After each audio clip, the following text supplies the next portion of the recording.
necessario consentire a tutti di accedere. Vi dico quella che potrebbe essere l'organizzazione del lavoro. C'è una fase di saluti che reputo molto importante, che riguarda chi presiede il Tribunale e la Procura, i due presidenti dell'ordine, i giovani dottori commercialisti.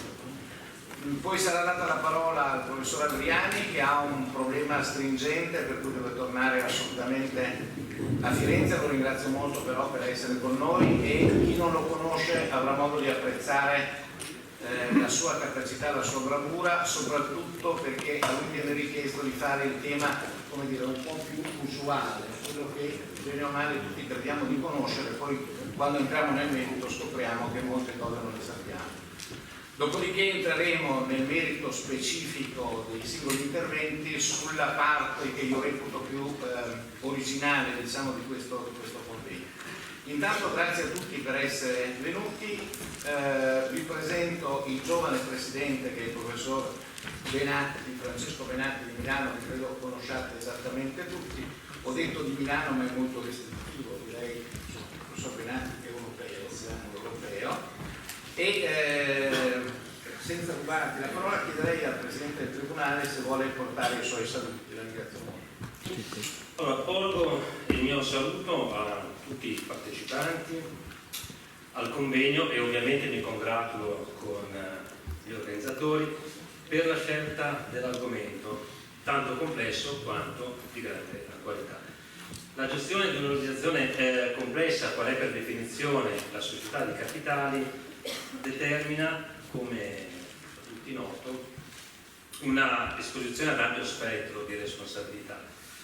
e verso degli amministratori, verso la società, verso i soci, verso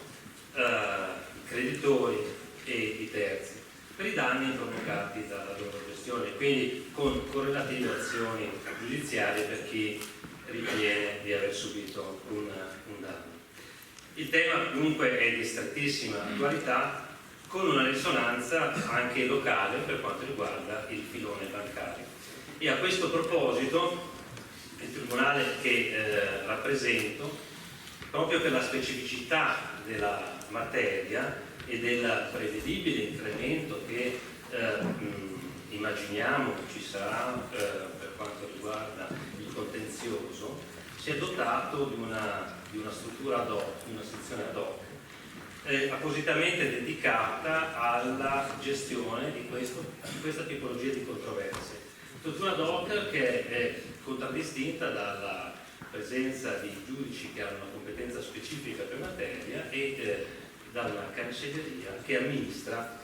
dal punto di vista amministrativo questa tipologia di fascicolo. Quindi rinnovo, questo lo dico solo per segnalare la sensibilità e l'attenzione anche del Tribunale per questa tipologia di materia, anche se ovviamente legata al filone che ho detto.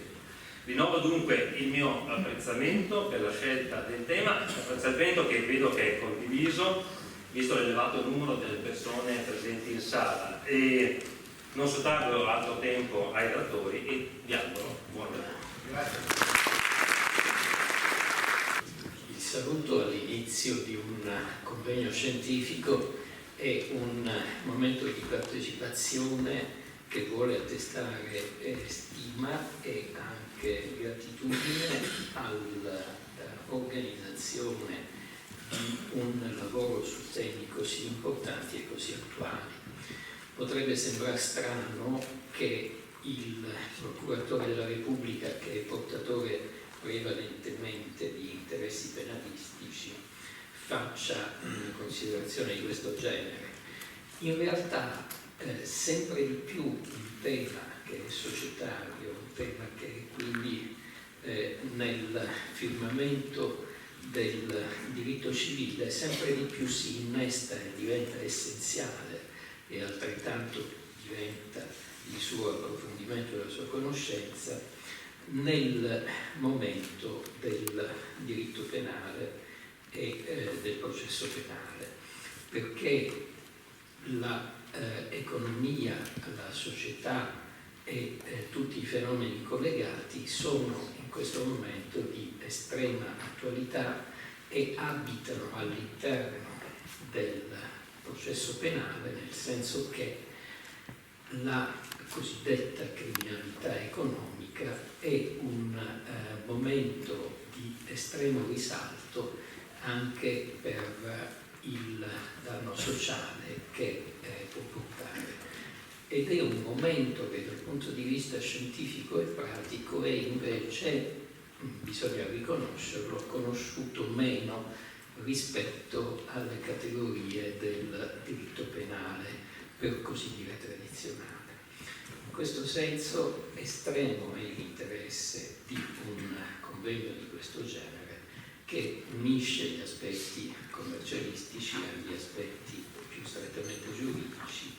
e viene quindi a costituire una riflessione preziosa per tutta quanta la giurisdizione, sia del settore civile che del settore penale.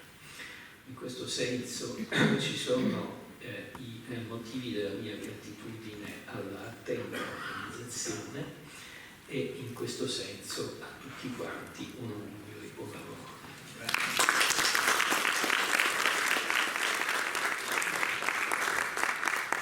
La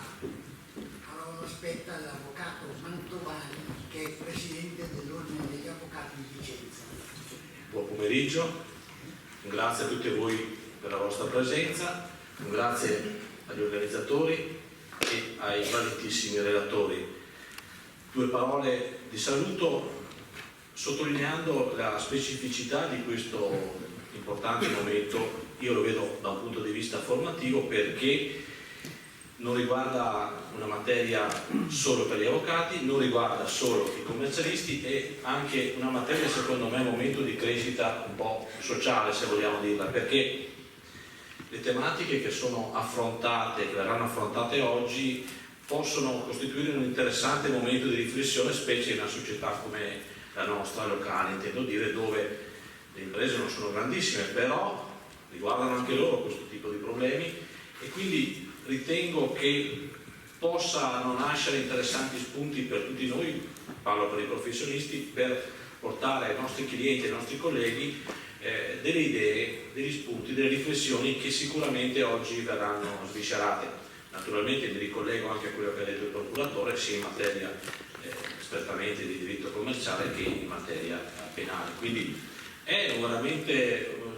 un tema che affascina, è un tema ad ampio spettro e credo che rimarremo tutti ben soddisfatti e quindi veramente grazie a tutti quelli che si sono dati da fare per organizzare questo interessante convegno e buon lavoro. Marco Poggi, che è presidente dell'Ordine dei Commercialisti Esperti Contabili di Vicenza. Buon pomeriggio a tutti, io porgo a tutti voi e relatori in particolare il saluto del Consiglio dell'Ordine di Vicenza che mi onoro di rappresentare ancora per qualche tempo perché con fine anno chiudo una bella esperienza e sono qui per ascoltare come tutti voi questo convegno che come tutti quelli organizzati dallo studio Lambertini è molto interessante, molto stimolante, soprattutto in quella parte che è le rinunce alle responsabilità, devo dire che è molto interessante. Ovviamente è una battuta, scherzo, ma il tema è molto serio e lo è soprattutto per la categoria professionale che rappresento, perché noi siamo qualche volta parte attiva, soprattutto come curatori, ma ahimè molto spesso chiamati in causa come sindaci. Evidentemente le conseguenze sono note a tutti perché creano delle situazioni a volte devastanti sia sul patrimonio, sugli affetti, sulla salute, senza tralasciare quello che è evidentemente il danno reputazionale che ne deriva. È un problema molto sentito da noi da molti anni ed è forse anche questo il motivo per cui essendosi creata una specie di lotta intestina all'interno degli ordini dei commercialisti in Italia tra due categorie di professionisti che appartengono alla stessa famiglia, si è ritenuto di intervenire a livello deontologico. È di quest'anno, dal 1 marzo, abbiamo un nuovo regolamento che ha cercato certamente non di risolvere, ma di poter limitare queste lotte fratricide inserendo nell'articolo 15 al comma 4 un principio per il quale è obbligatorio per il commercialista sentire le giustificazioni del collega prima di avviare qualunque azione risarcitoria nei suoi confronti, ma è obbligatorio anche documentare e spiegare il rapporto di causalità tra danno e condotta del collega. Se non lo fa rischia delle sanzioni disciplinari a proprio carico, sanzioni che possono finire anche evidentemente nella sospensione, per non parlare addirittura della radiazione d'allarme, quindi delle conseguenze evidentemente molto molto gravi. Il tema quindi è assolutamente importante. Mi preme sottolineare che la letteratura ha sempre affrontato o prevalentemente affrontato i temi con le conclusioni negative delle scelte della governance aziendale, e non è facile trovarsi a operare delle scelte, si è anche condizionati psicologicamente. L'impresa è un bene sociale, ci sono dipendenti, creditori, il territorio stesso che dipende dalla continuità o meno di quell'azienda. Prendere una decisione per il sindaco, per gli amministratori non è facile. Molte volte per fortuna l'esito è positivo, però forse non è conosciuto, mentre quello che è sicuramente conosciuto è la fotografia negativa di quando si chiude. È un problema grave, ci vede coinvolti, è molto importante. Chiudo qui perché evidentemente voglio lasciare spazio ai relatori con una speranza che è molto lontana, ahimè, ma che, come sapete, l'ultimo a morire, per cui la dico, spero sempre che venga introdotto anche nel nostro regolamento, come in molti altri paesi europei, una sanzione multipla del compenso. Forse si limiterebbe molto il ricorso, laddove questo non sia doveroso, a questo istituto, e forse si limiterebbe anche il divertimento del terzo in gioco, che come sempre sapete ci gode, e sono le assicurazioni. Chiudo qui, buon lavoro e grazie a tutti. Chiederei a chi doveva portare il saluto e dei particolari rappresentanti dei giovani commercialisti di rinviare un attimo questo saluto, esattamente come la presentazione della rivista che ha sponsorizzato questa iniziativa, per consentire al professor Adriani di svolgere completamente il suo intervento prima di partire per la non lontana ma comunque sempre raggiungibile Firenze. Grazie.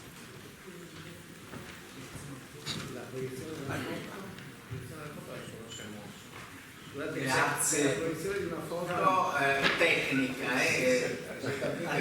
No, grazie naturalmente agli organizzatori,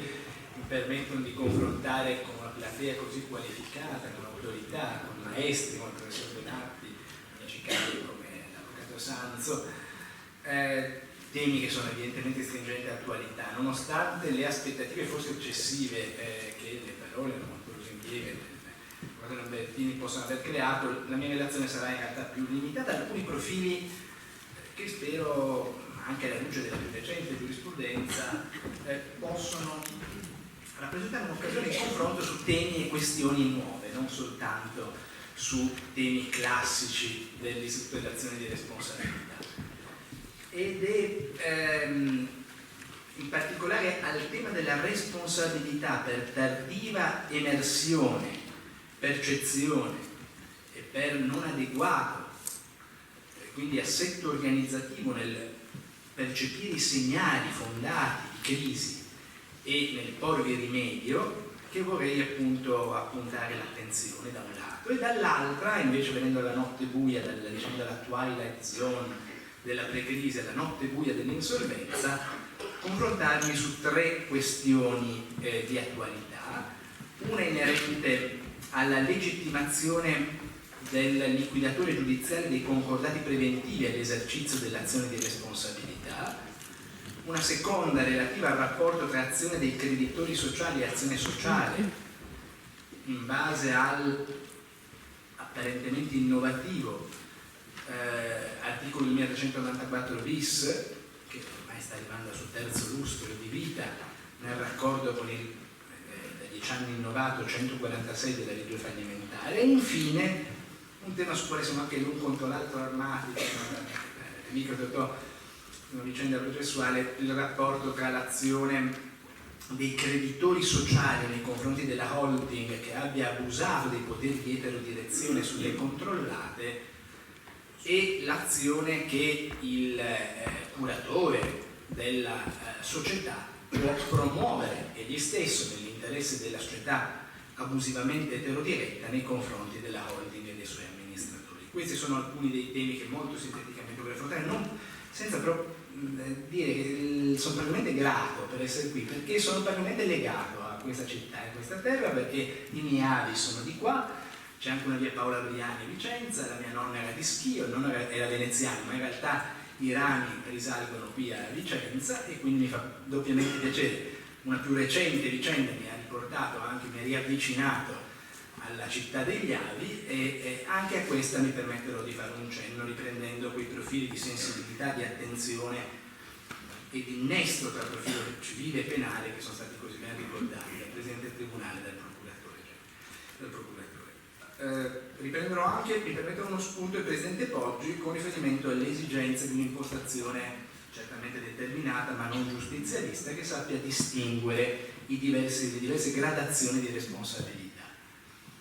In questo sistema concentrice che vede evidentemente al centro gli amministratori esecutivi e la direzione generale della società e poi gli amministratori non esecutivi con le varie gradazioni di esecutività che talvolta la presenza di comitati esecutivi può implicare, gli amministratori totalmente non esecutivi, i revisori a cui possiamo equiparare i sindaci ove siamo investiti in funzioni di revisione e infine nell'ultimo cerchio concentrico i componenti del collegio sindacale. Partiamo però da questa foto che ho preso qualche giorno fa quando in quella mattina con pensieri corruschi legati alle notizie che arrivavano da oltreoceano, come molti altri europei immagino, forse anche qualche americano, pensavo appunto un po' al futuro del nostro mondo in cui viviamo, quella foto presa proprio a metà strada tra Fiesole e Firenze, a pochi centinaia di metri di casa mia, e di una uliveta dietro la quale fin dal Medioevo è scolpito nella pietra serena Amatre et filia equidisto, cioè sono un punto di esatta equidistanza tra la città madre, l'etrusca Fiesole, e la città figlia, la romana Firenze.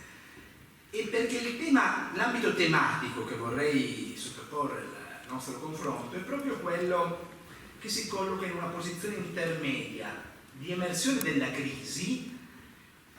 dove però tra la continuità aziendale in senso proprio la discontinuità, diciamo tra il bianco e il nero, che sono colori amati dall'amico Massimo Fabiani e non solo da lui naturalmente, si collocano varie sfumature del colore intermedio, quella situazione cioè in cui pur non essendo definibile ancora configurabile una situazione di insolvenza, neppure un'acclarata perdita della continuità aziendale, vi siano segni evidenti, fondati in indizi, dice ora il disegno di legge governativo ispirato ai lavori della Commissione Rodolfo, dell'insorgere di una crisi che può divenire non recuperabile. Le nubi nere all'orizzonte, non è ancora iniziato a piovere, ma abbiamo i segnali della tempesta prossima ventura che impongono questi segnali di ricomprendere nell'orizzonte valutativo la prospettiva della discontinuità e impongono una più accorta pianificazione e un più accorto assetto contabile previsionale per pianificare in primo luogo le iniziative da adottare per prevenire la involuzione della situazione che i segnali di crisi lasciano presagire da un lato e per verificare sul piano contabile previsionale prima e poi naturalmente consuntivo, milestone by milestone, pietra miliare per pietra miliare della nostra pianificazione, gli effetti delle scelte pianificate. E il problema preliminare che mi piace sottoporre agli illustri aziendalisti che vedo in questa sede convenuti è se sia possibile isolare concettualmente e normativamente questa fase di immersione della crisi, superando la tradizionale visione dicotomica on-off, per cui tra continuità e discontinuità aziendale non vi sarebbe spazio, o meglio, sappiamo tutti nella realtà aziendale che c'è quest'area grigia di incertezza, che gli stessi principi contabili naturalmente configurano, ma sarebbe uno spazio vuoto di diritto. Bene, l'a priori giustifica l'impostazione che cercherei di proporre, che vi siano nel nostro ordinamento elementi che consentono di superare quel modello dicotomico a favore di un modello tripartito: continuità, emersione della crisi, discontinuità, il che presupporrebbe una verifica anche giuseconomica, normativa, che altri hanno in parte condotto e che cerca di sviluppare nella relazione scritta. Quella foto evoca anche un film che 20 anni fa circa vinse Leone d'Oro, il bellissimo Prima della pioggia di Milko Mancheschi, e assai più dell'abusata immagine della Twilight Zone, l'idea del Prima della pioggia mi pare che rappresenti questa situazione. Tra l'altro quel giorno Trump è stato eletto presidente degli Stati Uniti, ma non è piovuto. Il sole è sorto lo stesso, come ci ha detto il presidente Obama, e non è piovuto, nonostante ciò che... dicevo, preferisco il Prima della pioggia rispetto alla Twilight Zone, non solo perché non è affatto detto e non è auspicabile che si configuri come un crepuscolo dell'attività imprenditoriale che prelude una notte buia, semmai può essere una nottata che è da passare, ma soprattutto sul versante opposto non ha nulla a che vedere con l'immagine romantica e rassicurante del tramonto, non è l'ora che volge al visio i naviganti, ma il momento in cui i nocchieri del nostro battello aziendale devono avvertire sempre più intensi sullo sfondo i fondati, gli indizi, i crisi. E la dimensione bucolica evoca anche l'amico dottor Sanza ha frequentato il Palazzo delle Facoltà Umanistiche a Torino, qui è stato maestro, ovviamente ricordato, indimenticato il professor Benatti. Bene, in quel palazzo convergevano quasi tutte le facoltà umanistiche, quindi anche le facoltà di lettere e filosofia. Lo dico perché mentre è veramente insopportabile le lezioni noiose, a noi intollerabili le nozioni che portano le lezioni di istituzione di diritto romano, allora in quello stesso orario nell'aula Magna Fianco il professor Pestelli teneva delle meravigliose lezioni di storia della musica, e una di queste lezioni era dedicata, memorabile, era dedicata alla pastorale, la sesta di Beethoven, e in quelle lezioni Pestelli facendoci riascoltare la pastorale, ci faceva cogliere come già fin dal primo movimento, quello meraviglioso dei sentimenti di gioia al ritorno, al risveglio alla campagna, e in quelli successivi nella scena del ruscello e così via, già lì si percepissero i segnali della Gewittersturm, della tempesta che, sapete, trionfa e troneggia nel penultimo movimento. Ma perché noi siamo in grado di coglierli? Perché abbiamo già sentito il movimento della tempesta. E si annida dunque, questo è un caveat che mi permetto sempre, in quella prospettiva antigiustizialista, se vogliamo, garantista, che il Presidente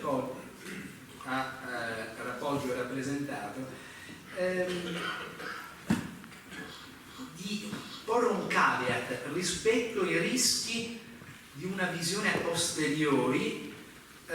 connotata da quella che gli amici penalisti chiamerebbero un meccanismo di prognosi postuma, in cui si annida per l'appunto il rischio di meccanismi anche di indebita responsabilità oggettiva. Se, come cercherò di rappresentare alla luce degli indizi normativi che già abbiamo, è cruciale il profilo dell'adeguatezza degli assetti organizzativi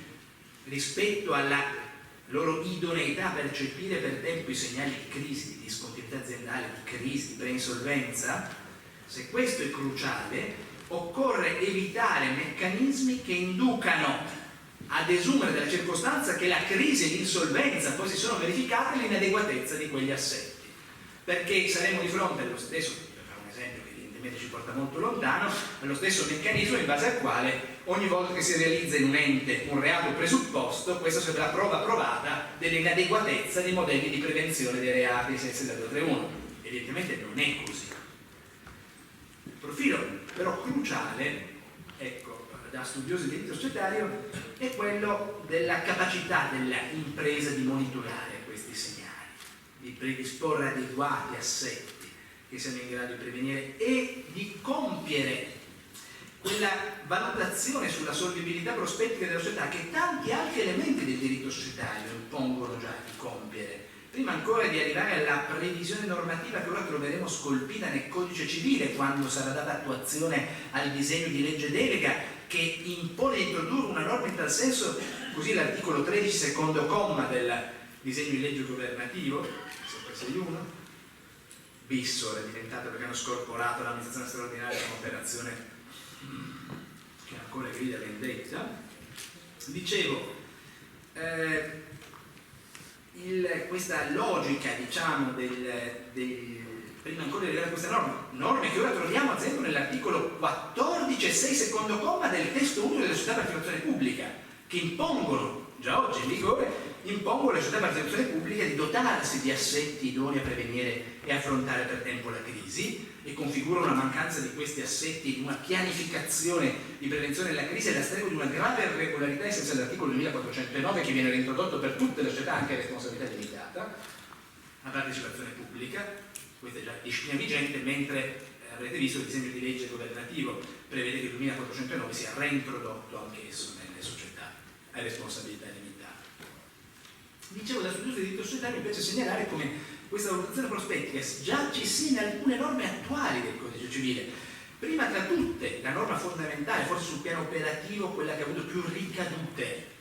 insieme proprio al dovere di assetti adeguati dell'articolo 2381, la seconda norma è la distinzione tra amministratori esecutivi e non esecutivi, che sempre nel 2381 è scolpita. Probabilmente il secondo profilo normativo che ha avuto un maggiore impatto applicativo, e penso ai tanti precedenti qui del Triveneto, riguarda la disciplina del finanziamento dei soci. Bene, quella disciplina degli articoli 2467 e 2497 quinquies per i gruppi è una disciplina che in qualche misura non è eccentrica, ma si correla al tema attuale, perché impone innanzitutto di valutare se quando si ricevono finanziamenti dai soci o infragruppo vi sia una situazione di eccessivo squilibrio o in cui quell'altra situazione anomala, gemella, in cui sarebbe stato ragionevole effettuare un conferimento. E questi sono già delle sonnette d'allarme, dei segnali rivelatori di una potenziale difficoltà di squilibrio patrimoniale o di difficoltà finanziaria di cui non si potrà non tener conto, tanto per incominciare per collocare tra i debiti postergati nel bilancio i crediti dei soci che tale finanziamento abbiano effettuato, ma poi per porvi rimedio. Ma anche perché, secondo la tesi che ora è giustamente prevalente in giurisprudenza, mi permetto di dire, quando viene chiesto il rimborso dei finanziamenti dei soci effettuati in quelle situazioni anomale, gli amministratori, sempre una società durante societate, una società non in liquidazione, gli amministratori e i sindaci e gli amministratori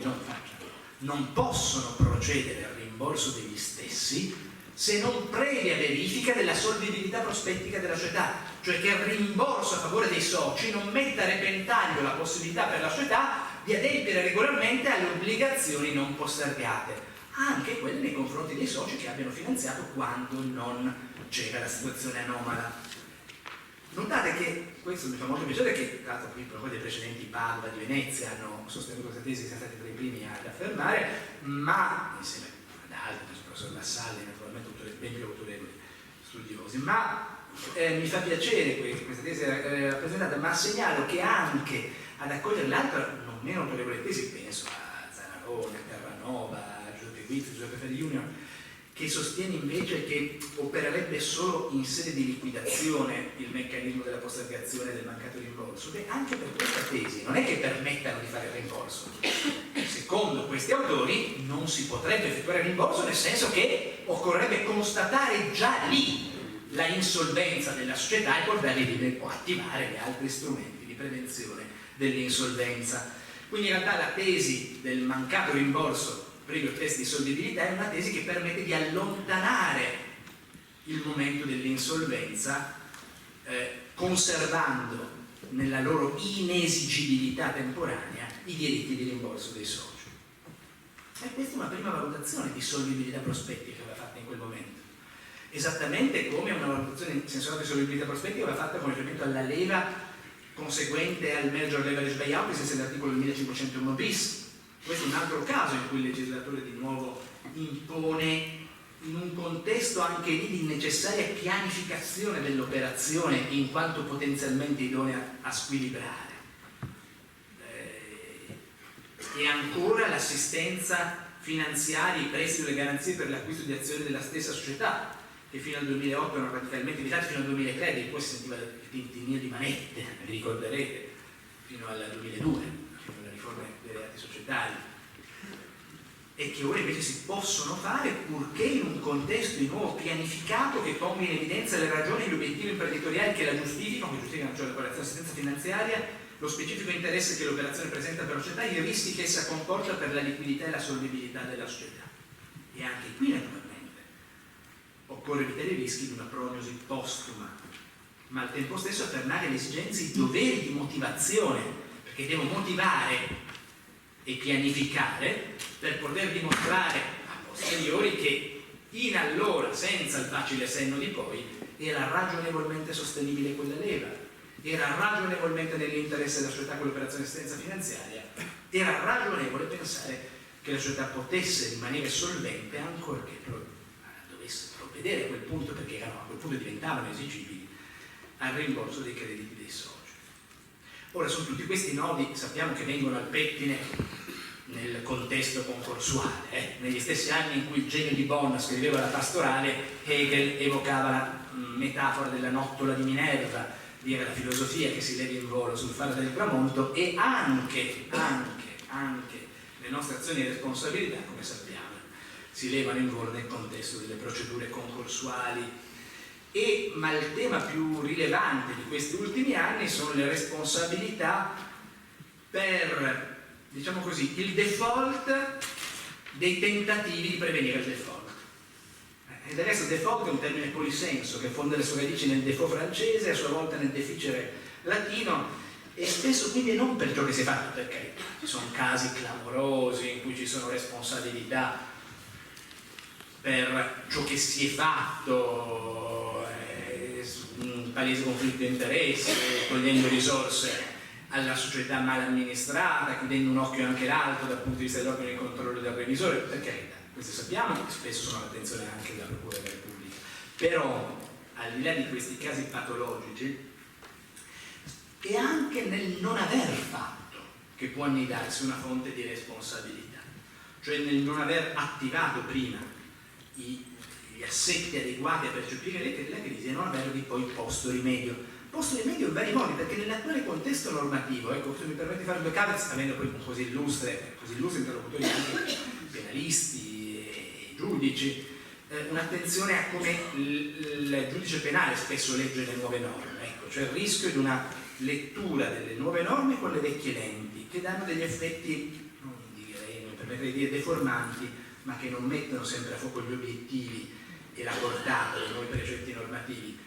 Lo dico perché su questo fronte, nell'attuale contesto normativo, anche una troppo rapida, troppo precoce e rinunciataria deriva fallimentare può essere fonte di responsabilità. Mentre sino a ieri era sul ritardato fallimento, e in molti casi, per carità, è ancora oggi, in casi patologici sul ritardato fallimento che si appuntano le attenzioni anche delle procure, oggi sul piano almeno della responsabilità civile può essere fonte di responsabilità l'aver rinunciato a perseguire quegli strumenti di prevenzione della crisi che l'ordinamento offre e che asseconda su più versanti. Se pensiamo che il socio che effettua dei finanziamenti in un contesto protetto come quello degli accordi di sottrazione o dei concordati preventivi vede il suo finanziamento assurgere dal subsol con le ragnatele polveroso della postergazione per 80 centesimi nell'attico luminoso della prededuzione. Ecco, che se c'è questa indicazione, e facciamo attenzione anche a vedere quindi questa operazione di intervento dei soci nella giusta ottica. Lo dico perché mi è capitato di vedere due precedenti, uno celebre di Catania perché riguarda anche la locale squadra di calcio, un altro meno celebre, più vicino alle zone in cui opero, toscano, in cui si è arrivati in un caso in cui alla condanna penale, nell'altra, nella richiesta di condanna da parte della Procura della Repubblica nei confronti dei soci per aver, udite, aver destinato a capitale i loro crediti da finanziamenti postergati. Ora, è una cosa demenziale, perché stiamo parlando di una scelta di soci che hanno in un caso compensato, nell'altra è come se avessero rinunciato sostanzialmente ai loro crediti, patrimonializzando la società. In un caso c'era forse il dubbio, come sapete, come spesso avviene, e poi siamo qui nelle terre anche vicine, penso al professor Tantini, a cui va il mio ricordo affettuoso e sempre ammirato, e beh, siamo in un contesto come questo, c'era del problema forse di qualificazione in una delle due vicende, non era chiaro se fosse una posizione di debito verso soci o se dovesse riqualificarsi piuttosto come un apporto a patrimonio, ma anche se fosse stato tale, il passaggio anziché da D, da A7 a capitale, avrebbe reso definitivamente irrecuperabile, se non in caso di piena ripresa della società e un domani di liquidazione in bonis della stessa, ciò che poteva eventualmente essere recuperato, sia pur postergatamente in un contesto di liquidazione come credito, o in qualche misura più difficile recuperabile come voce di riserva di versamento. E quindi mi permetto di fare questo caveat per evitare, talvolta così come mi permette di ribadire il caveat sull'esigenza di una gradazione soggettiva, quindi non solo sul piano oggettivo dello stato di crisi e segnali di insolvenza, ma anche sul piano dei soggetti tenuti a percepire i relativi segnali, dai signori dei numeri, il management degli amministratori esecutivi, agli amministratori non esecutivi o semi-esecutivi, come sono talvolta i componenti del comitato esecutivo, che per lo stesso codice di disciplina non sempre sono esecutivi, infine ai componenti propriamente non esecutivi, da ultimi, i penultimi revisori, ultimi i sindaci. E in questa logica è importantissima la sentenza della Cassazione, la 17.441 del 31 agosto 2016, che ha scolpito in maniera chiarissima, il Presidente Bernabé e il datore Di Marzio, la distinzione dei piani tra amministratori delegati e amministratori non delegati. La responsabilità degli amministratori privi di specifiche deleghe operative non può discendere da una generica condotta di omessa vigilanza tale da trasmutare nei fatti una responsabilità oggettiva, ma deve riconnessersi alla violazione del dovere di agire informati, sia sulla base delle informazioni che detti amministratori devono essere somministrate, sia naturalmente sulla base di quelle che essi stessi possono acquisire di propria iniziativa, in un contesto in cui, ovviamente, evitiamo facili alibi, uno dei tasselli fondamentali dell'assetto organizzativo adeguato è che sia un assetto che permetta flussi informativi adeguati, cioè e che quindi imponga agli amministratori delegati, ai signori dei numeri, di adempiere il loro potere d'esercizio doveroso di informazione transitiva verso i non delegati e verso i sindaci, agli amministratori non delegati e ai sindaci di verificare l'adeguatezza delle informazioni ricevute nel loro dovere di informazione riflessiva, il dovere di informare e dall'altro il dovere di informarsi, di verificarsi adeguatamente informati, e in mezzo al Presidente del Consiglio di amministrazione di svolgere quel ruolo di interazione informativa, per così dire enzimatico, di verifica e che i delegati diano informazioni adeguate e, come dire, spezzare il pan degli angeli affinché siano adeguatamente e tempestivamente date queste informazioni ai componenti non esecutivi. Ovviamente qui poi ci sono varie differenze in relazione alle peculiari forme di impresa, per le ragioni a cui alludevo prima. È stata tutta l'estate a ristudiare i doveri di vigilanza degli organi sociali nella crisi bancaria introdotta dal decreto legislativo di attuazione della BRRD, della direttiva che è diventata famosa in Italia perché è stato definito il decreto del bail-in, ma in realtà dei profili proprio sull'adeguatezza degli assetti e la percezione della crisi particolarmente innovativi e importanti. E qui devo dire una cosa, lo dico perché sono anche, vedo, avvocati importanti della zona. Voi sapete che il 13 di dicembre è stata convocata l'assemblea per autorizzare l'esercizio dell'azione di responsabilità della Banca Popolare di Vicenza, e con grande determinazione il Consiglio ha deliberato e darà mandato, ove autorizzato, come sarà autorizzato all'esercizio dell'azione, con grande determinazione perseguirà su quel fronte, senza giustizialismi naturalmente, ma con tutta la determinazione del caso, anche con le azioni, diciamo, volte a recuperare i beni non più presenti nel patrimonio di quei 2740, quindi sarà il massimo della determinazione. Con altrettanta determinazione si stanno avviando i piani di conciliazione, però attenzione, la prima proseguirà senz'altro quale che sia l'evoluzione della banca, quali siano le evoluzioni delle banche, delle due banche queste. Quando riguarda il tavolo di conciliazione, questa è un'ultima chiamata, per cui non si valutino quel 10-15% in relazione che si offrirà, o non si valutino rispetto ad altre ipotesi prospettiche. Su quello può anche darsi che ci sia un aiuto da parte dell'azionista per poterlo dare, garantendo il rispetto dei capital ratio. Ma se non va a buon fine questa operazione non ci sarà una seconda chiamata, è l'ultima chiamata, è una chiamata importante, uno sforzo straordinario che si riesce a fare grazie all'azionista. E al tempo stesso naturalmente ci sarà quella politica di warrant che permetterà, ove come tutti auspichiamo il rilancio della banca potrà essere realizzata, di far compartecipare chi ha perso il proprio investimento in misura superiore, ma in misura superiore dobbiamo compararla rispetto a chi ha fatto altri investimenti in altre banche, però attenzione, non è che possa fare l'investimento rispetto a chi ha fatto l'investimento in Google o nella SpaceX di Elon Musk, è chiaro. Dobbiamo pensare quanto ha perso chi ha fatto un investimento in Unicredit, quanto ha perso chi ha fatto un investimento in Banco Popolare, in Nubi, non dico in Montepaschi, dove c'è il Enrico Luce Caldesa, che è il consiglio di amministrazione che sta tenendo. Quindi rispetto a questo non è escluso, come noi confidiamo, ma questo 15% che si offre adesso è veramente una last call. Torniamo però, non voglio, scusate, su torne ultra crepica. Dicevo, ci sono nel disegno di legge degli spunti importanti nel disegno di legge governativo, Rordorf, in particolare l'articolo 13 che afferma il dovere dell'imprenditore e degli organi sociali di istituire assetti organizzativi adeguati per la rilevazione tempestiva della crisi e della perdita della continuità aziendale, nonché di attivarsi per la riduzione tempestiva di uno degli strumenti previsti dall'ordinamento per il superamento della crisi e il recupero della continuità aziendale. Vedete, c'è un obbligo di attivarsi che nel disegno di legge governativo si affianca ad altri doveri che accentuano i doveri di controllo dell'organo di controllo. Perché? Perché ci sono soggetti pubblici, le agenzie delle entrate, gli enti di previdenza, che dovranno, per come è scritto il disegno di legge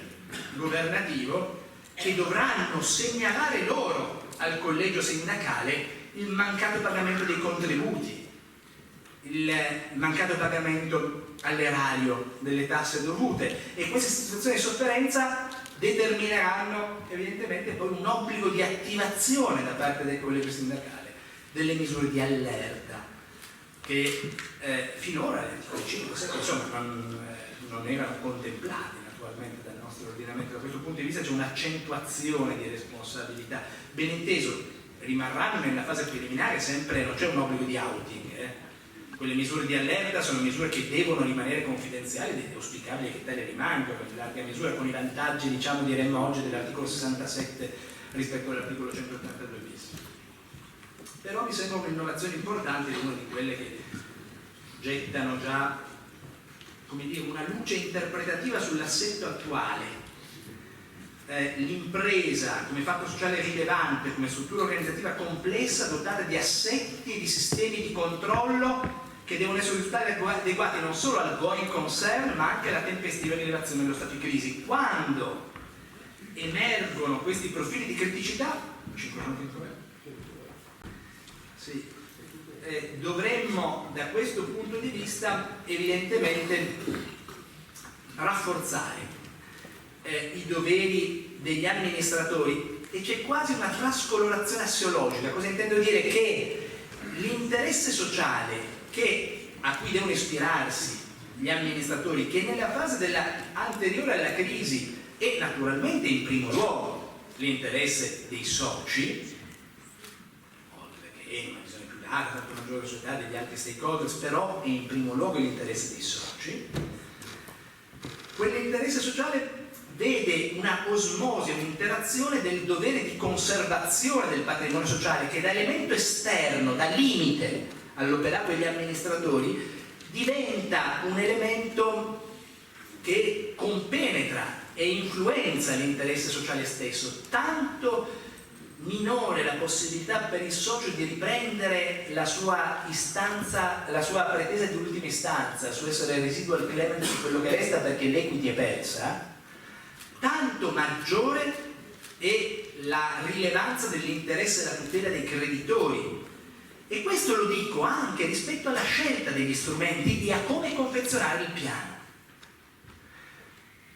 Nel senso che il buon amministratore a quel punto non può che indirizzare il piano, certamente nel dialogo con i soci,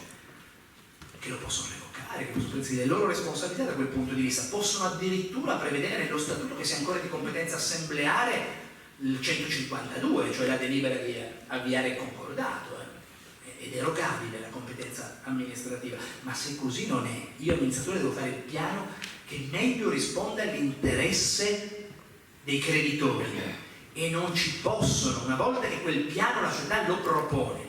e viene approvato e omologato, non ci possono più essere veti da parte dei soci. Se c'è un'operazione straordinaria, quell'operazione straordinaria di aumento di capitale, ad esempio con esclusione del diritto di opzione, non può passare attraverso la forca caudina dell'acquisto del consenso di soci che non hanno più nulla da perdere, faranno la fine di Mazzarò con la roba che inizia a distruggerla, no? Nell'opera di Verga sapendo che la perderanno, no? No, non possono più essere loro. Loro hanno lasciato che gli amministratori facessero quella proposta, talvolta l'hanno anche approvata in assemblea come proposta generale e poi pretendono di avere voce in capitolo se quella trasformazione che è contemplata nel piano, se quell'aumento di capitale è contemplato nel piano. Per carità, a livello prudenziale noi tutti consigliamo agli amministratori di farsi approvare prima tutto ciò dai soci, ma se così non fosse, una volta omologata, functa est munere suo l'assemblea dei soci. Il che è importante, lo dico perché una delle ragioni per cui devo scappare, e me ne scuso moltissimo, è che presentiamo nuovi orientamenti del Consiglio Notarile di Firenze e quindi ospiti stasera professor Angelici, Nicola Atlante, Maristella Richter, Firenze, e i doveri di ospitalità mi impongono di andare via, purtroppo sta solo l'opposizione. Ma tra quegli orientamenti ce n'è uno che già abbiamo presentato lo scorso anno che dice che quanto è previsto per le proposte concorrenti, cioè il fatto che essendo la societas ad pactum concordatarium, no? Tenuta, il socius ad votum precisa e cogi potest. Questo è quello che prevedono per le proposte concorrenti ora le nuove norme. Prevedono cioè che sia possibile espropriare il diritto di voto del socio e imporgli di votare, perché la società che deve adempiere attraverso i suoi organi, quello che sia l'organo competente, ma questo non può non valere a forziori per gli obblighi che non un terzo con la proposta concorrente, ma la società da sola si è data, e questo vale, lo dico perché c'è una bellissima sentenza del Tribunale di Trento che lo dice molto bene, mi piace qui nell'Adige basso evocare l'Adige alto. Con la nuova disciplina di proposte concorrenti non può più porsi il problema, che è il problema a cui volevo accennare all'inizio, se in un concordato concessione dei beni il liquidatore giudiziale possa proporre l'azione di responsabilità verso gli organi sociali o debba aspettare l'autorizzazione di chi? Di chi?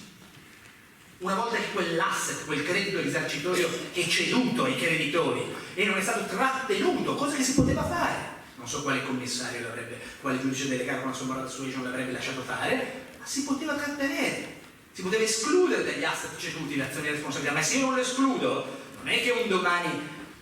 limito, rimetto la volontà dei soci in assemblea, a parte che sarebbe un dovere dei sindaci, e a parte il fatto che nell'SRL non è neppure prevista, ed è discusso, ed è discutibilissimo se occorre un'autorizzazione dei soci per l'azione sociale, posto che ogni socio la può promuovere. Comunque nell'SPA sarà un dovere dei sindaci della società ancora in liquidazione deliberare in tal senso, perché devono aiutare la società ad adempiere, altrimenti si risolve il concordato. Oppure se riteniamo che occorreva l'autorizzazione potremmo sostenere che non andava omologato perché era impossibile da adempiere quel profilo del concordato, ma siamo una follia, lo sto dicendo per assurdo. 2 cenni soltanto, l'azione dei creditori e l'azione dei soci, sempre più si parla di azione, ho visto anche scritto, per me il mio dizionario non lo accetta, azione centaura, no? Lo troviamo in alcune sentenze, azione dei soci, dei creditori che convergono insieme nelle mani, e ci sono già dei precedenti in cui si fa il fiore, Cioè prendo la prescrizione dei creditori ma chiedo il danno dell'azione sociale. No, il danno dell'azione sociale lo posso chiedere se non si è prescritta l'azione sociale. Se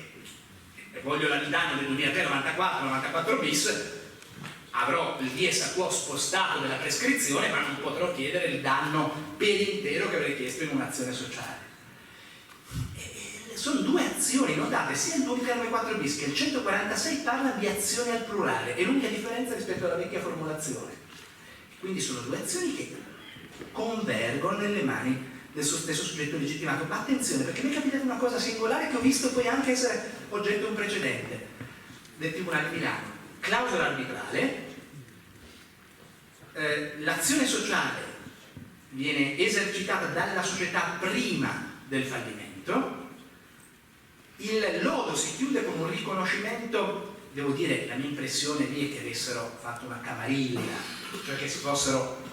e c'è anche un reato come ci insegnano, naturalmente truffa alla giustizia, ma adesso è una mia impressione, ecco, quindi, cioè che avessero aggiustato quel procedimento per arrivare per tempo a un lodo assolutorio, perché le difese della società erano esattamente il contrario della business judgment rule, cioè ha fatto l'azione dicendo questa operazione pur ragionevolmente configurata al momento di stata decisa si è rivelata però irragionevole e dannosa a posteriori e ti chiedo di condannarmi a 50 milioni di danni. E in questo ambito ovviamente il lodo arbitrale, per così come era impostata, gli arbitri hanno dato torto alla società e ragione ai convenuti direttore generale e amministratori esecutivi, tanto con l'assurdo che lì in quel contesto erano stati convenuti soltanto direttore generale e amministratori esecutivi. La curatela ha esercitato l'azione dei creditori sociali senza il 2394 bis e ovviamente i più malfattori, nel senso, scusate, adesso i più responsabili, potenzialmente, assolutamente responsabili, dico di non fare giustizialista, poi essendo presente quello sindacale del Fatto Quotidiano, vedete, finisco convivendo con questi simpatici giornalisti, finisco convivendo poco, per carità, finisco per subire le loro influenze, finiamo. Invece, dicevo, i più responsabili rischiano di farla franca, perché hanno eccepito, non è che puoi chiedermi qualcosa in più nell'azione dei creditori. Fortunatamente qui, io assistevo alla curatela, c'è una serie di illegittimità che erano emerse dopo e che essendo emerse dopo, non percepibili dalla società allora, mi hanno permesso di arrivare a una sentenza di condanna negli stessi termini in cui abbiamo visto un precedente Mabriani. Ultimo cenno, non lo faccio perché se lo facessi quello rapporto tra l'azione dei creditori per la eterodirezione e l'azione del curatore che nell'interesse della società controllata, fallita, agisce nei confronti della holding, perderei il treno e soprattutto darei all'avvocato Sanzo un argomento nella vicenda in cui siamo l'un contro l'altro armati per come dire, respingere valorosamente le mie poi testimoni, ma gli argomenti non li ho spesi. Certo, ovviamente nei tentativi di risoluzione l'obiettivo di tutti è che si concluda nel migliore dei modi, ovviamente il tentativo di prevenzione, e che ci siano come nell'ultimo sentimento della pastorale di Beethoven, quei sentimenti frohe und dankbare Gefühle, no? Nach dem Sturm, dopo la tempesta, e sentimenti di riconoscenza, dankbare, anche nei confronti magari dei professionisti che hanno assistito la impresa in crisi nel loro risanamento. Grazie.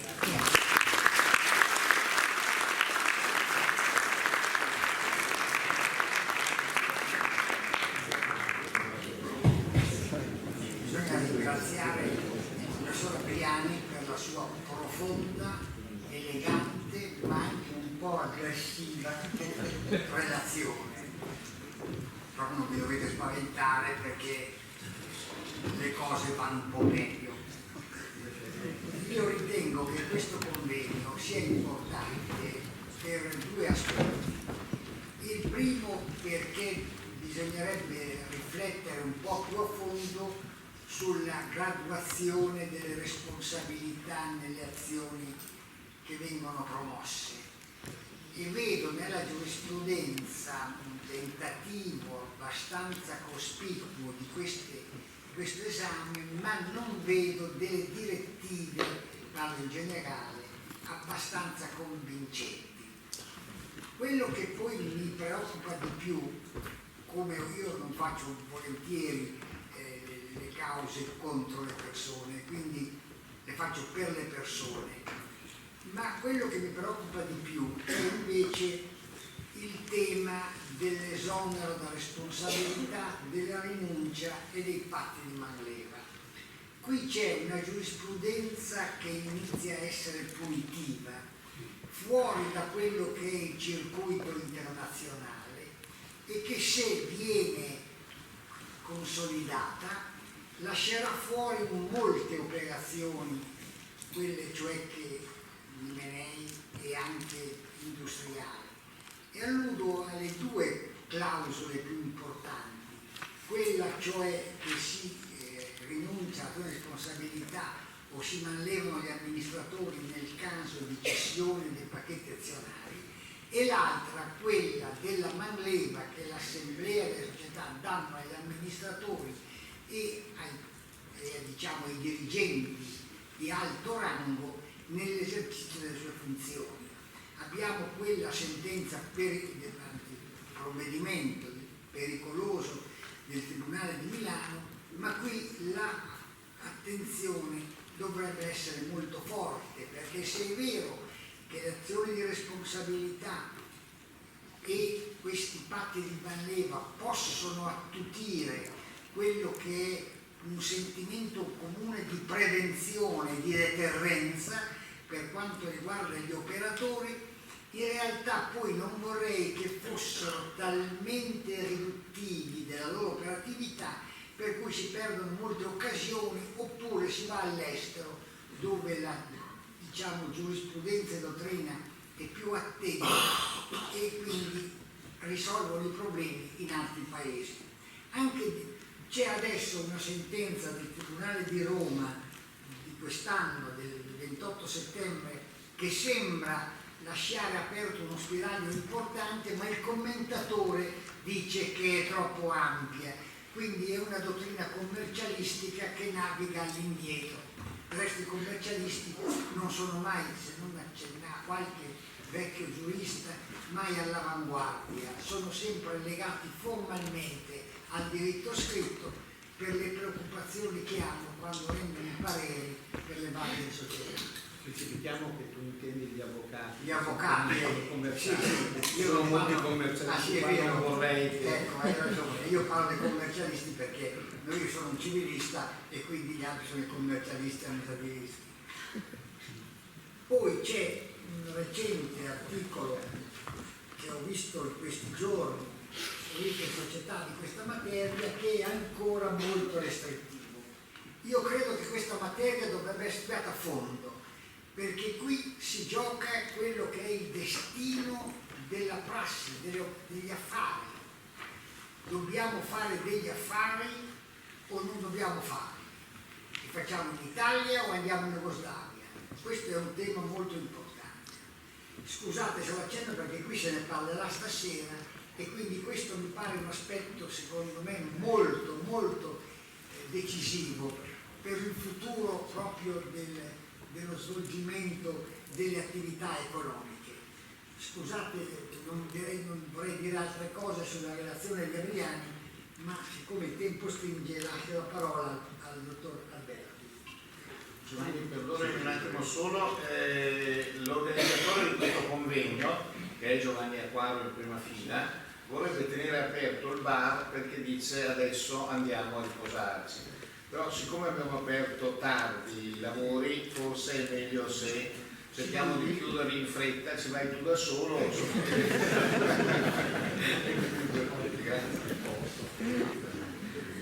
Ah sì, potrebbe essere il momento per il presidente dei giovani dottori commercialisti se desidera fare un saluto al nostro incontro. Eccolo, raggiungi per favore il cecchetto. Grazie.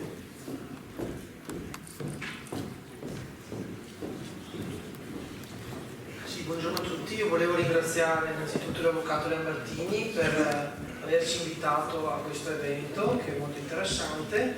È stato molto interessante anche il primo intervento che abbiamo ascoltato e anzi copieremo degli spunti, delle idee in un convegno che appunto dobbiamo tenere insieme all'AIVE, ai giovani avvocati di Vicenza, a dicembre, proprio sul modello 231, per cui siamo qui per ascoltare da questa plateia. Vi ringrazio. Grazie.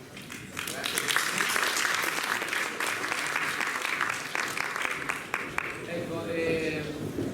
grazie. Avete visto che tra gli organizzatori c'è questa rivista di giurisprudenza ed economia d'azienda. Ha una nuova veste, in realtà è vecchia di 32 o 35 anni circa ed è nata con l'intento di raccogliere una giurisprudenza locale e poi si è progressivamente allargata. E se non fosse che Benatti mi grida perché sostiene che perdo tempo a seguirla, cosa peraltro non vera perché viene seguita benissimo dal professor Alberti che ne è l'anima e da Federico Cena che non vedo, che altrettanto organizza oltre da molti presenti. È una rivista che vi suggerisco, nel senso che ha un taglio veneto, diciamo, che però viene messo in contrasto o in linea con la giurisprudenza nazionale. È possibile per chiunque ne abbia voglia mandare i propri contributi, normalmente sono contributi di raccolta di giurisprudenza, commenti alla giurisprudenza, ma sono a volte anche contributi, come dire, saggistici che ragionano su di un tema abbastanza, evidentemente abbastanza, come dire, insomma, attuale e quindi che attira l'attenzione. Vi è stata distribuita per l'ultima volta gratuitamente, vero Giovanni? Perché d'ora innanzi costerà un miraggio di Dio, averla sarà un privilegio particolare. Scherzi a parte, troverete nel sito il modo in cui chi vuole si abbona e chi non vuole insomma resterà come dire, privo di una conoscenza fondamentale insomma, oppure la leggerà dall'amico, ma questa non dovevo dire. Lasciamo parlare il professor Alberti che di questa rivista è in parte l'anima. Grazie Lamberto, grazie per l'attenzione che darete anche a questa rivista che è un po' una nostra creatura e diciamo al quale siamo particolarmente affezionati. Devo dire che il mio intervento purtroppo, come spesso succede, è quello di una persona che studia il fenomeno azienda ormai purtroppo da tanti anni, che insegna le leggi dell'azienda ormai purtroppo da tanti anni e che segue le aziende ormai purtroppo da tanti anni. E di conseguenza sostanzialmente io cercherò di dare più un inquadramento di carattere sistemico alla problematica della responsabilità degli amministratori, facendo riferimento a naturalmente quello che prescrive il nostro codice civile e peraltro vedendolo più dal punto di vista organizzativo che dal punto di vista giuridico. Ma sentendo il professor Abriani come al solito facondo e particolarmente profondo, mi ero sentito un po' portare sulle nuvolette e poi sostanzialmente mi sono sentito riportato sulla terra e non so se riuscirò a dire tutte le cose che volevo dire perché ho avuto alcuni input da quanto ha detto il professor Abriani che non voglio lasciare non toccare. Ed è il problema sostanzialmente della percezione dello stato di crisi delle imprese.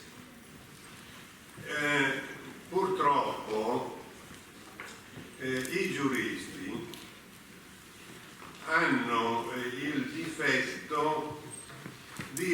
sempre correlare la norma al fatto. E la norma e il fatto per il giurista deve essere un fatto che è bianco o nero. La prova di questo deriva dalla domanda che ci ha fatto il professor Abriani dicendo: ma non c'è una terza categoria tra le società in bonis e le società in fallimento, quindi in decozione? Potremmo crearla in modo tale da diciamo regolamentarla in modo particolare. In realtà, salvo le patologie assolute, e ne indico soltanto due da una parte e dall'altra,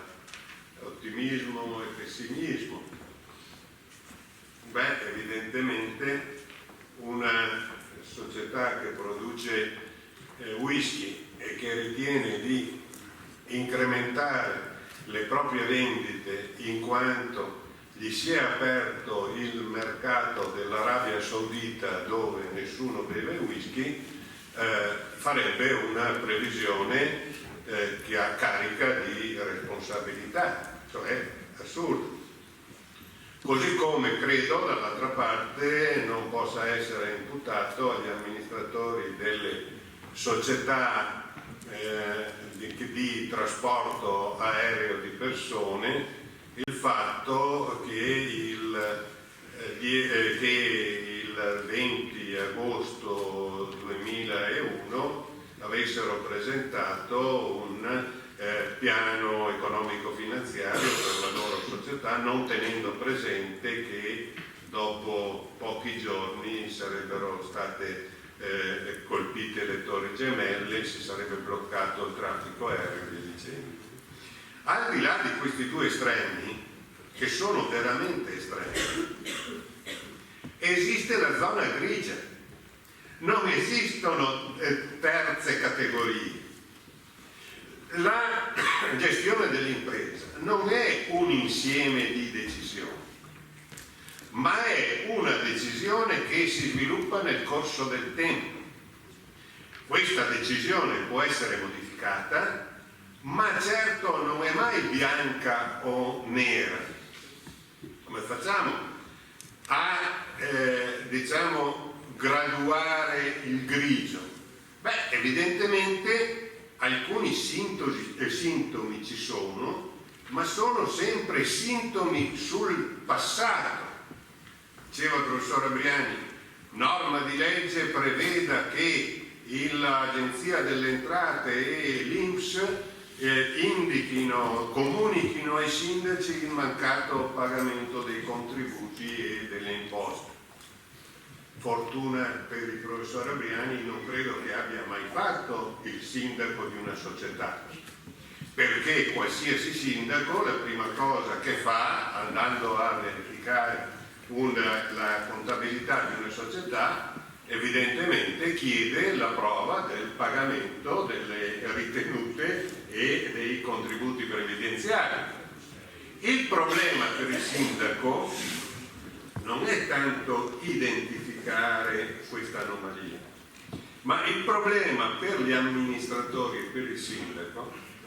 è definire se questa anomalia è tale da poter far dedurre che la società in un certo lasso di tempo cadrà in decozione e di conseguenza anticipare la fase della decozione. Noi dobbiamo ricordare, credo, che l'impresa retta dalle società non è soltanto una entità che appartiene ai soci, rischiano o non rischiano, ma nella visione più comune l'impresa retta dalla società è un valore sociale, perché gran parte delle imprese italiane acquisiscono i mezzi finanziari per l'80% da fonti esterne finanziarie o addirittura dal trattamento di fine lavoro dei dipendenti, ora meno. Ma perché le imprese italiane condizionano con le loro decisioni la vita di milioni di persone. Pensiamo al problema che abbiamo in questo territorio relativamente agli esuberi bancari e via dicendo. Ed ecco allora, vedete, che il problema di tutta questa normativa, il problema è dato dal fatto che la sanzione avviene soltanto quando il soggetto è morto, cioè la sanzione per gli amministratori sindaci è condizionata da un bottone: è fallito o non è fallito. In realtà la difesa, diciamo, del valore dell'impresa dovrebbe essere una difesa che è diuturna nell'ambito della gestione dell'impresa e che tiene conto del fatto che esistono, quando poi dovesse realizzarsi l'aspetto patologico, che le responsabilità devono essere correlate con l'intenzione del soggetto, perché è vero che l'imprenditore mai ammetterà che la propria impresa è sull'orlo del fallimento, e quindi deve esserci anche qualcuno che gli dice che deve chiudere la propria attività, salvo poi avere davanti alla propria casa gli sindacati con le bandiere e via dicendo, perché anche questo è un aspetto sociale. Ma è anche vero che sostanzialmente l'imprenditore farà di tutto per mantenere il valore della sua impresa. Il valore della sua impresa è correlato alla vita della sua impresa. Io non so, ho sentito, ma credo che sia un errore, cioè mi sia stato riportato male qualcuno che mi dice: ma c'è una certa teoria di giuristi che ritengono che debba essere punito quell'imprenditore che immette mezzi nella sua impresa per permettere che la stessa diciamo sopravviva, anche se poi nonostante questo l'esito è negativo. Beh, è assolutamente evidente che il fatto di dare dell'ossigeno a una persona che sta morendo non risolve il suo problema. È anche vero però che il dovere di chi lo cura è quello di in qualche modo cercare di creare le condizioni affinché si realizzino quegli elementi che possono modificare la prognosi negativa nell'ambito della vita dell'impresa. Cioè bisogna che cerchiamo di vedere, credo, in un'ottica di continuità della vita dell'impresa anche gli aspetti di carattere patologico. Non è tutto bianco o nero, è la vita dell'impresa un insieme di operazioni le quali si correlano fra di loro nello spazio e nel tempo e poi diciamo arrivano a un risultato.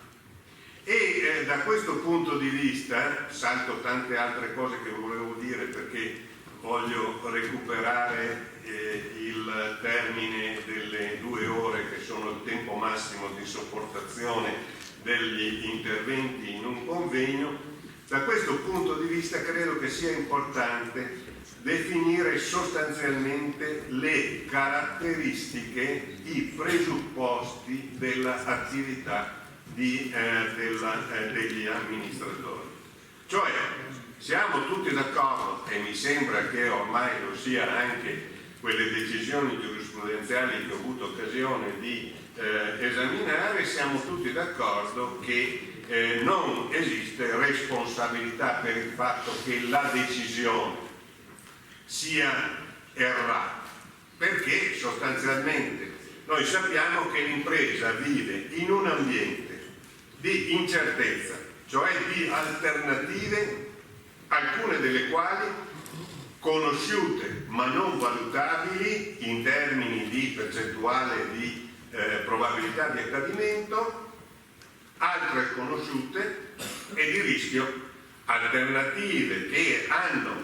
una percentuale di probabilità di realizzarsi e nei confronti delle quali sostanzialmente l'amministratore, che nella struttura nostra del diritto societario è l'unico che può e deve decidere, può scegliere tra una decisione o l'altra. Ebbene, quali sono i presupposti affinché la decisione dell'amministratore possa essere ritenuta come potrei dire, corretta dal punto di vista metodologico, non giusta nella scelta, perché dal momento che stiamo sempre nell'ipotesi del futuro, evidentemente queste ipotesi dobbiamo considerarle come possibilità di realizzarsi. Dicono oggi che il sole sorgerà comunque il 5 dicembre. Beh, non è assolutamente certo, perché noi sappiamo che da 10 milioni di anni il sole sorge ogni giorno, ma nulla vieta che un corpo celeste colpisca la Terra, per cui il 5 dicembre il sole non sorge. Non lo so, speriamo di non ecco, dobbiamo considerare il passato, i fatti del passato non sono diciamo necessariamente ripetibili nel futuro, quindi anche le decisioni sulla base del passato sono in qualche modo soggette a errore. Come devono essere queste decisioni? Queste decisioni devono essere tipicamente sviluppate in 4 fasi. Una prima fase è quella dell'acquisizione delle conoscenze, cioè dice il codice giustamente gli amministratori debbono operare in modo informato. Acquisizione delle conoscenze interne e esterne dell'azienda. Consigli, cioè l'amministratore deve essere dotato di perizia professionale assieme alla necessità di avere la coscienza di qual è la natura dell'incarico e quindi di valutare tutti gli aspetti delle sue decisioni, deve essere dotato di perizia, ma non necessariamente deve essere perizia sua. Ciò che importa è che l'amministratore non decida semplicemente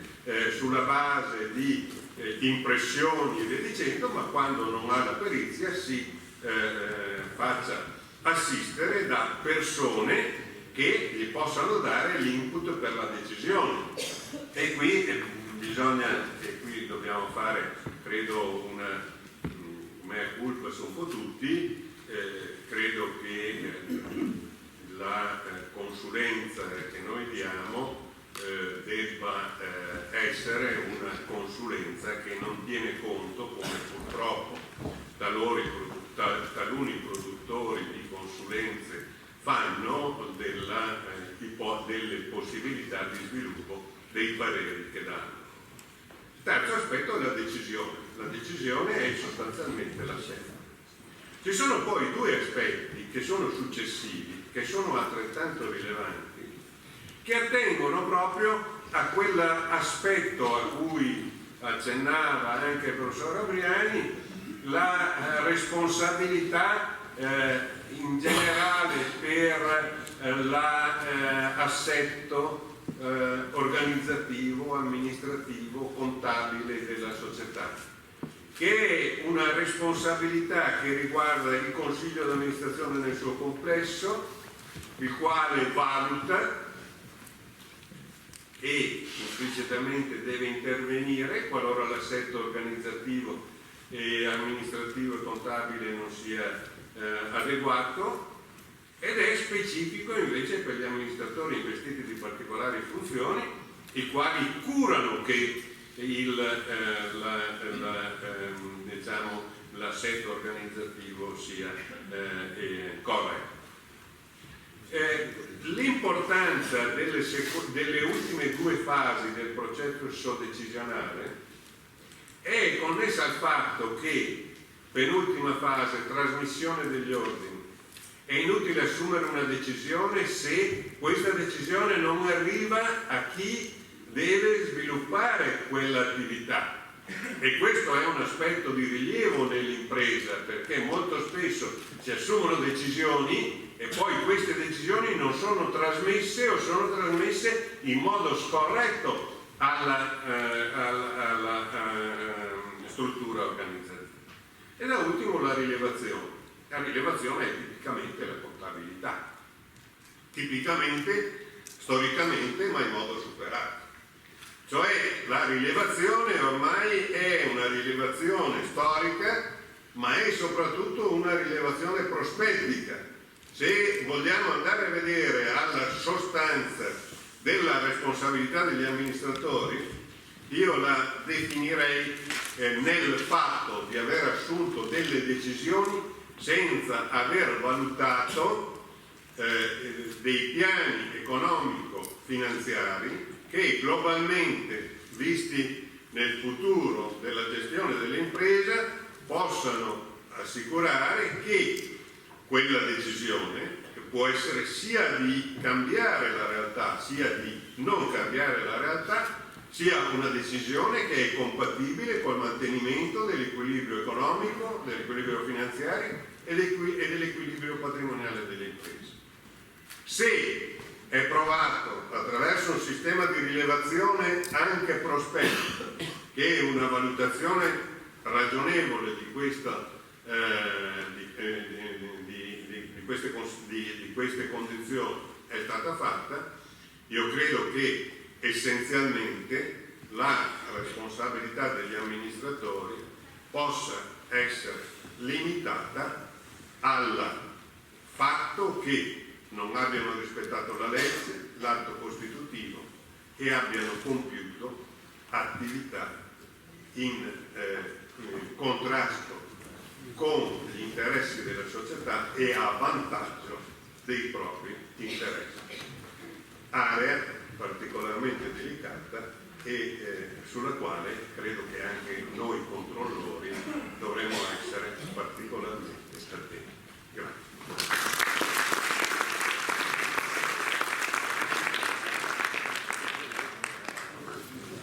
Vorrei fare un commento a questa bellissima relazione del professor Alberto. Perché questa risponde a quelli che sono i moderni canoni, volendo fare un discorso teorico, quindi servire al giurista, giudice, avvocato, della moderna ermeneutica. La norma è un pezzo di carta, sono delle parole messe insieme. La realtà è un complesso di fatti, di circostanze, di dati eterogenei e difficilmente molte volte collegabili. Allora che cosa ci insegna la relazione del professor Alberti? Che quando noi dobbiamo decidere una questione in relazione alla norma,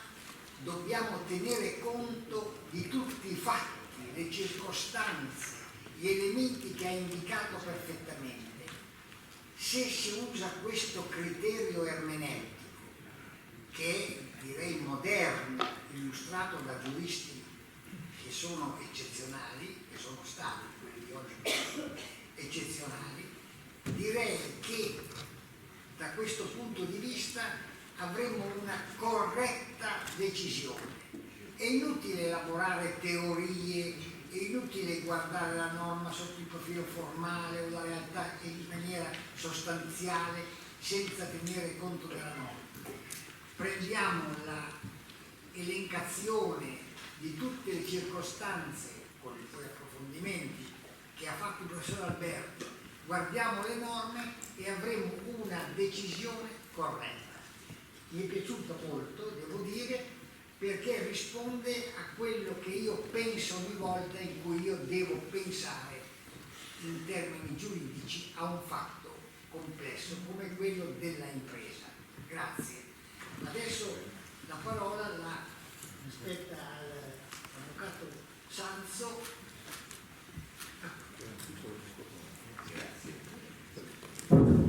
Grazie professore. Un intervento decisamente più leggero e meno impegnativo dal punto di vista scientifico. Quando gli amici dello studio Lambertini, che ringrazio sempre per la loro cortesia nell'invitarmi ai lavori che organizzano, sempre di grande interesse, quando gli amici, dicevo, mi hanno attribuito questo compito, di cui in realtà non si sa nulla, lo devo usare io, cioè quello di fare un po' un quadro, direi quasi redazionale, di quello che è lo stato della giurisprudenza più recente in materia di responsabilità. Sono stato molto contento perché speravo che nell'effettuare questo lavoro di ricognizione e poi di sistematizzazione potessi avere le idee un po' più chiare. Devo dire che il risultato a cui sono pervenuto non è in termini di chiarezza, forse c'è una diversa consapevolezza, ma la considerazione cui sono giunto è che siamo su un territorio in cui regna ancora una grande confusione. Regna ancora una grande confusione che certamente è stata fortemente determinata dalle grandi riforme degli ultimi 14 anni, da quella del diritto societario a quelle del diritto fallimentare, però regna anche una grande confusione che è determinata, credo, proprio dalla modificazione della visione dell'impresa e della sua gestione della crisi. Ho un compito che è quello di cercare di dare un quadro sistematico e proverò ad assolverlo in maniera sintetica e spero anche chiara. La considerazione che ho tratto da una riflessione sul materiale su cui ho provato a lavorare sono sostanzialmente quasi tutte le sentenze di merito di legittimità dell'ultimo semestre in materia. Mi ha portato a fare un parallelo con tempi ormai lontani che non tutti ricorderanno e che riguarda l'evoluzione della giurisprudenza in materia di revocatoria fallimentare, cioè fino all'inizio degli anni *80, quando veniva dichiarato un fallimento, il curatore prendeva gli estratti di conto corrente bancario e revocava qualunque rimessa. Lo ricorderanno, almeno quelli che hanno la mia età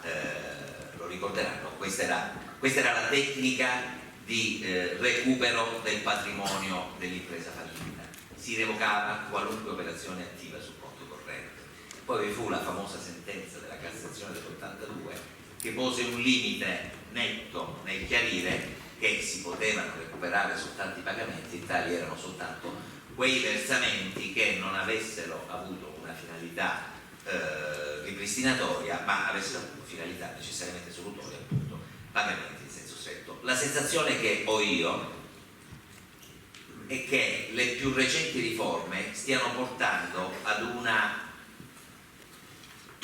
evoluzione nell'ambito della materia della responsabilità e nell'ambito degli effetti, o per meglio dire delle riflessioni giurisprudenziali sull'argomento, ad un'evoluzione similare, anche se la sensazione che ho tratto io è che vi siano due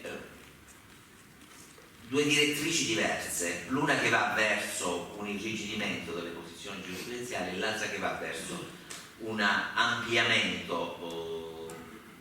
delle possibilità di prospettazione di responsabilità. Cerco di spiegarmi subito.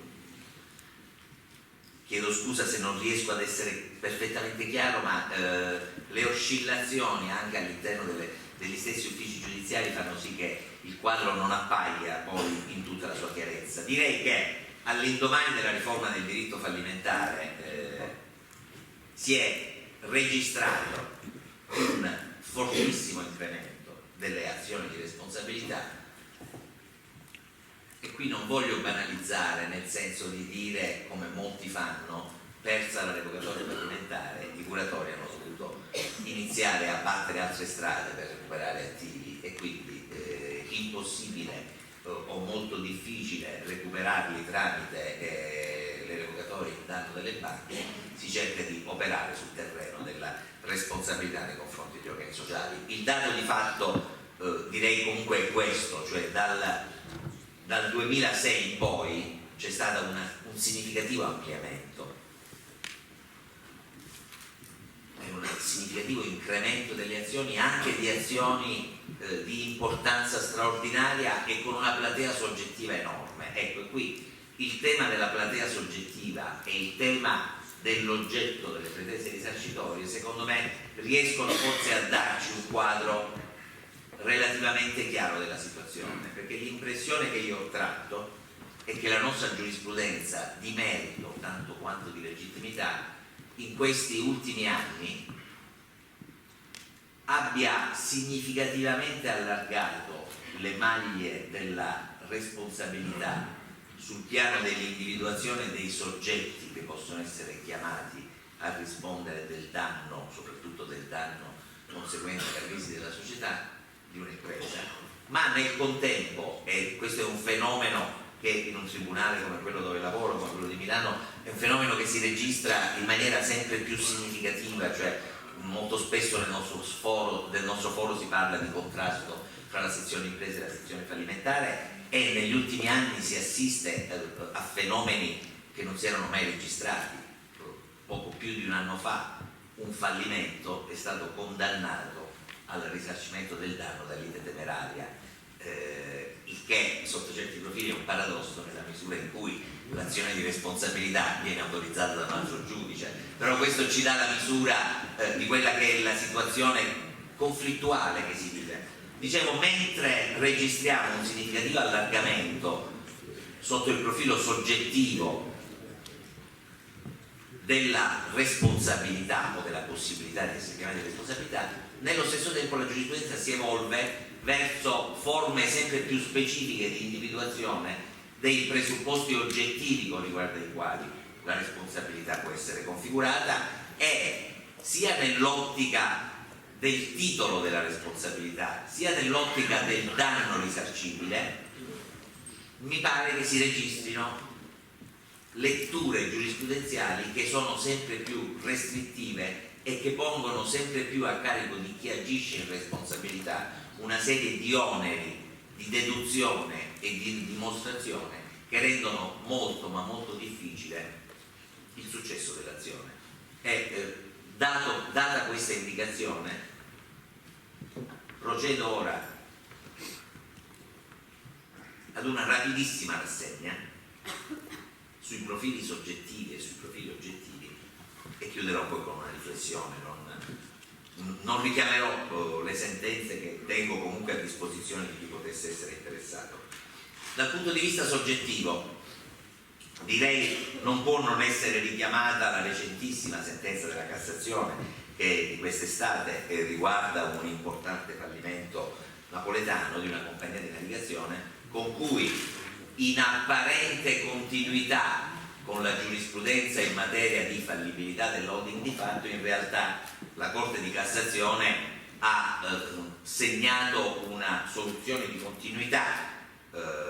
rispetto alla necessità che si spenda il nome della holding di fatto, e quindi ha riconosciuto la possibilità di estendere il fallimento alla società di fatto occulta che abbia svolto le funzioni di holding, con tutto quello che ne può conseguire in termini di responsabilità da direzione e coordinamento.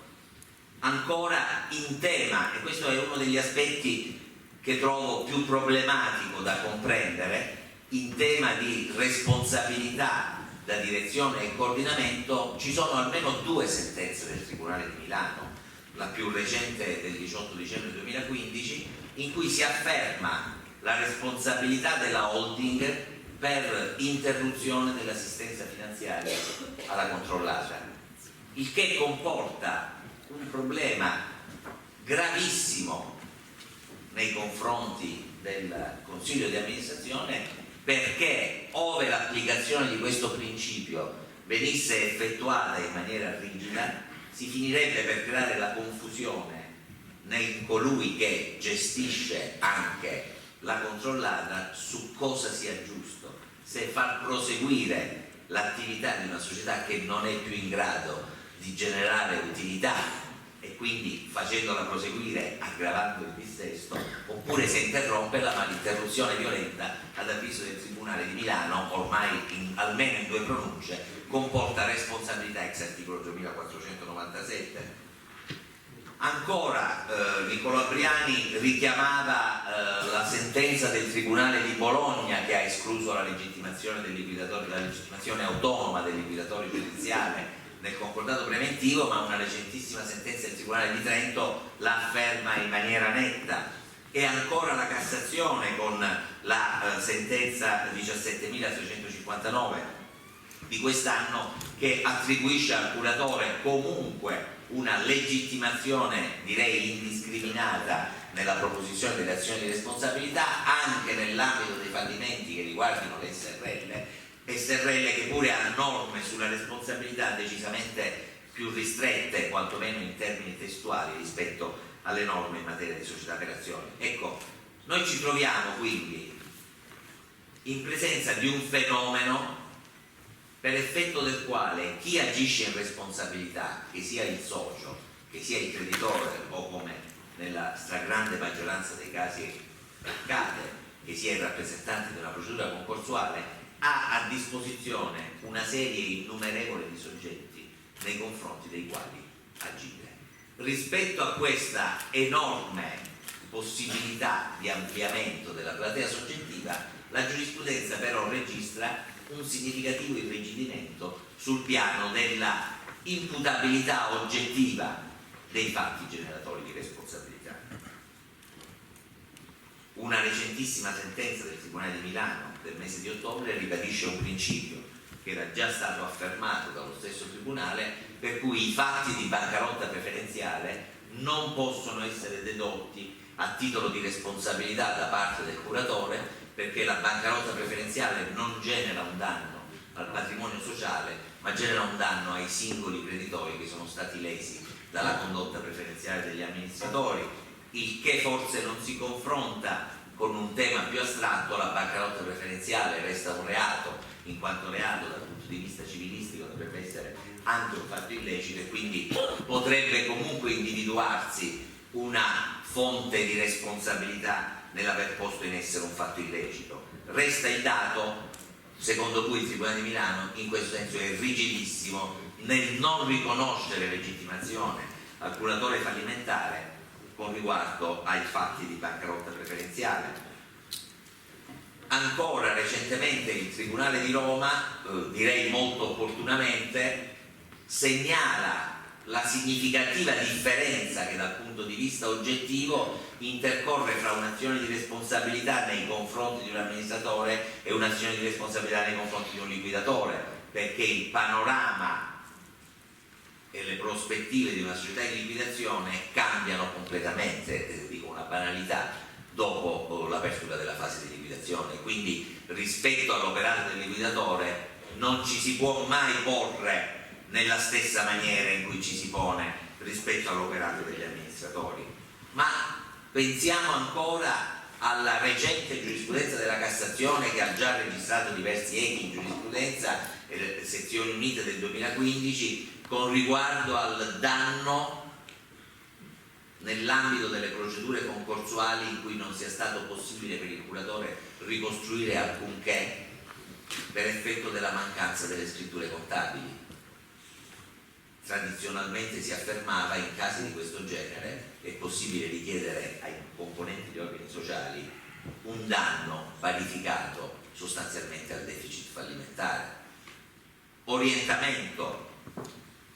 smentito dalle sezioni unite del 2015 e cui hanno fatto seguito una serie di pronunce di merito che ribadiscono questo principio. Al di là dell'assenza delle scritture contabili, il curatore è tenuto a dimostrare il danno che la condotta illegittima degli amministratori abbia arrecato al patrimonio sociale e ai creditori sociali, e dunque non è mai possibile l'equazione difetto scritture contabili uguale responsabilità risarcitoria parificata al deficit fallimentare.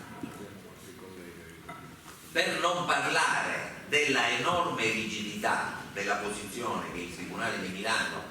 soprattutto almeno per quella che è la mia esperienza, assume con riguardo a quello che è l'argomento di cui più di frequente ci occupiamo quando parliamo di azioni di responsabilità, e cioè l'aggravamento del passivo per effetto della mancata tempestiva rilevazione della perdita del capitale sociale. Un tempo azioni di questo genere venivano proposte, direi sotto certi profili alla cieca dal punto di vista della ricostruzione dei fatti e della ricostruzione contabile, perché ci si limitava a dire: gli amministratori non hanno appostato in bilancio i debiti fiscali, se io aggiungo rispetto al risultato dell'esercizio tal dei tali l'ammontare di questi debiti, registro una perdita integrale del patrimonio e quindi una perdita integrale del capitale, quindi un patrimonio netto negativo. Da quel momento la società doveva considerarsi in liquidazione e quindi applico le regole che ante 2003 mi indicava l'articolo 2449 e che oggi mi indicano le norme comuni sulla liquidazione delle società di capitali, per cui chiedo la differenza fra patrimoni netti. Il Tribunale di Milano su questo punto ha ormai costruito una giurisprudenza che di fatto pone a carico di chi agisce in responsabilità una serie di oneri che impone una ricostruzione estremamente analitica ed attenta della storia e delle vicende imprenditoriali e contabili dell'imprenditore fallito. Qui c'è una massima 27 ottobre 2015 che individua l'onere dell'attore, che deve allegare in modo qualificato, cioè sufficientemente preciso e determinato, il momento in cui il capitale sociale sarebbe sceso per perdite sotto il minimo legale o sarebbe divenuto negativo. Questa affermazione, che sotto certi profili può apparire innocua, è in realtà densa di conseguenze processuali, perché in questo caso, come in diversi altri recenti casi, il Tribunale di Milano non ha disposto la consulenza tecnica, perché ha chiarito che è onere dell'attore fornire tutte le indicazioni tecniche idonee a dimostrare che il capitale fosse integralmente perduto, perché solo di fronte alla specifica dimostrazione della precedente perdita del capitale sociale il Tribunale può disporre quell'accertamento tecnico che non può avere, come sappiamo noi avvocati, quella finalità esplorativa che invece ha laddove ci si limita ad affermare il capitale sociale era andato perduto, accertate il danno. Secondo, dimostrare che l'attività di gestione della società è proseguita in violazione degli articoli 2447 e 2486 senza l'adozione di misure volte alla conservazione del patrimonio sociale e della sua integrità, ed invece con assunzione di nuovo rischio imprenditoriale. Terzo, provare che tale prosecuzione illegittima dell'attività sociale ha causato un danno alla società dei creditori. Quarto, provare l'entità del danno. Quindi, come vedete, un panorama di oneri probatori pressoché impossibile da soddisfare, e ciò comporta, io nell'ultimo anno ho registrato almeno 6 casi di azioni proposte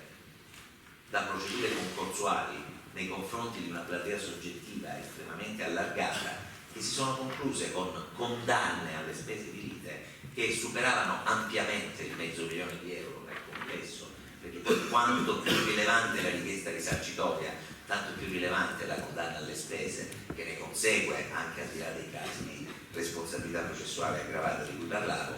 il che comporta un danno significativo per il fallimento. con un ulteriore problema per il curatore di dover valutare eventuali profili di propria responsabilità, dato l'insuccesso dell'azione di responsabilità. Da questo punto di vista, e qui mi avvio rapidamente alla conclusione, confrontandomi con diversi colleghi sono arrivato ad una conclusione che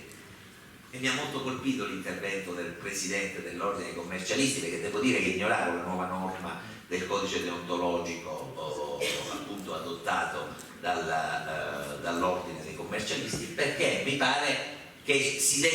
debba certamente muovere in quella direzione. Al di là dei profili deontologici non è possibile costruire correttamente un'azione di responsabilità all'interno di una procedura concorsuale senza un confronto serrato, preventivo, analitico sul piano storico e sul piano tecnico con coloro che hanno gestito la società. Cioè è assolutamente necessario che il curatore, una volta che abbia maturato un determinato convincimento in ordine all'esistenza di profili di responsabilità, direttamente o tramite il professionista che incarica di agire in responsabilità, formuli una contestazione specifica sui fatti che egli è ritenuto di accertare ed imponga ai professionisti un confronto attento sul piano storico e sul piano tecnico per evitare che si finisca di imputare responsabilità che sono state accertate solo ex post,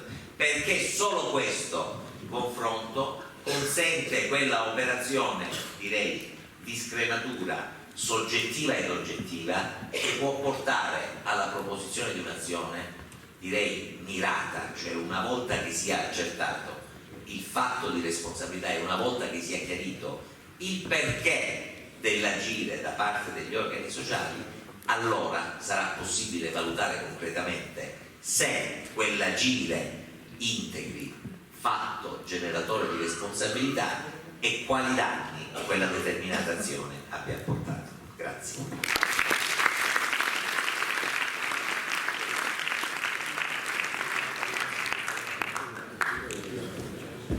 È stata molto importante questa relazione perché ha dato delle indicazioni analitiche di quelli che sono gli orientamenti e quindi per chi opera in questo campo può prendere degli indirizzi utili quando c'è soprattutto nella parte del convenuto. Adesso la parola aspetta all'avvocato Nicola Cremasco, a cui lascio. Intanto buonasera. Allora, il tema di cui mi occupo è la rinuncia alle azioni di responsabilità e prende spunto sia dalla mia personale antipatia contro l'abuso delle azioni di responsabilità sia dalla prassi contrattuale nell'ambito delle cessioni di partecipazioni societarie,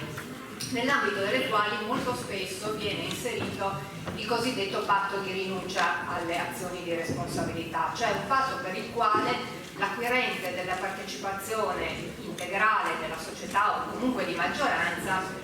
si impegna a non esercitare l'azione sociale di responsabilità, a non votare nell'ambito di un'eventuale assemblea convocata per l'azione di responsabilità, a rinunciare all'esercizio improprio ai sensi del 2393 bis, a non esercitarla come azione propria del socio dei terzi ex 2395 o comunque in generale ex 2043. Quindi sostanzialmente a non esercitare e a non fare nulla per quanto riguardi il voto per l'esercizio dell'azione di responsabilità. A volte queste azioni di responsabilità, queste rinunce alle azioni di responsabilità sono poi abbinate delle cosiddette clausole di manleva, per le quali la società o il socio acquirente si impegna a manlevare, a tenere indenni gli amministratori dalle eventuali conseguenze negative che dovessero derivare appunto dall'esercizio di queste azioni, ma di cui ci parleranno poi Giovanni Acquaro e il professor Troiano. La premessa logica di queste rinunce all'azione di responsabilità sta sostanzialmente in quella che è la negoziazione del prezzo e delle condizioni contrattuali a cui vengono cedute con le quali vengono cedute le partecipazioni. Voi sapete che ormai possiamo distinguere i contratti di gestione di partecipazione sotto il profilo della responsabilità in relazione al patrimonio sottostante l'azione in due grandi gruppi, cioè quei contratti che garantiscono il patrimonio sociale e i contratti che non lo garantiscono.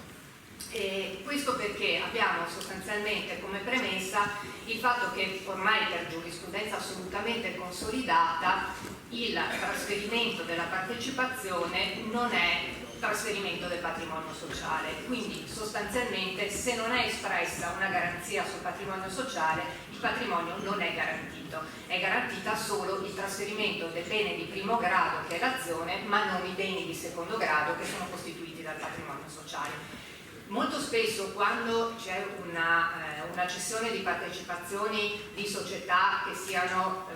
o comprate da soggetti terzi rispetto ai soci cedenti, ovvero comunque di società che abbiano un minimo di struttura organizzativa, si negoziano quelle che si chiamano rep and warranties, cioè le dichiarazioni e garanzie in relazione al contenuto patrimoniale della società, per cui il socio cedente garantisce non solo la legittimità nel trasferimento dell'azione, quindi che l'azione è libera da vincoli, che quindi trasferisce un bene libero di primo grado, ma garantisce anche che il patrimonio della società sia di un certo ammontare, non sia soggetto ad azioni di qualche tipo, a passività potenziali che possono ovviamente determinare una riduzione del valore di ciò che viene acquisito. Queste garanzie possono anche non essere negoziate, molto spesso succede quando il trasferimento delle partecipazioni avviene per esempio tra soci, cioè tra soggetti che già conoscono la società e il suo contenuto patrimoniale, quindi sono casi di esclusione in cui si esclude che il socio cedente in qualche modo garantisca all'altro socio acquirente il contenuto patrimoniale della società perché questo è già stato acquisito. Questo che cosa determina? Che da un lato le garanzie di indennizzo nel caso di sopravvenienze passive recupereranno e avranno un valore risarcitorio nel caso in cui ci fossero stati degli atti di malagestio o comunque un'attività non conforme alla legge per la quale ci siano delle passività che emergano successivamente, e quindi l'effetto indennizzatorio in qualche modo preclude o dovrebbe precludere la possibilità di avere anche un effetto, un tipo di azione di carattere risarcitorio, perché andrebbero probabilmente a duplicarsi, ancorché nelle clausole di indennizzo ci sia normalmente previsto che l'indennizzo non può mai essere, non si può duplicare, quindi per lo stesso fatto non può essere richiesta due volte sostanzialmente un indennizzo o un risarcimento. Ma abbiamo però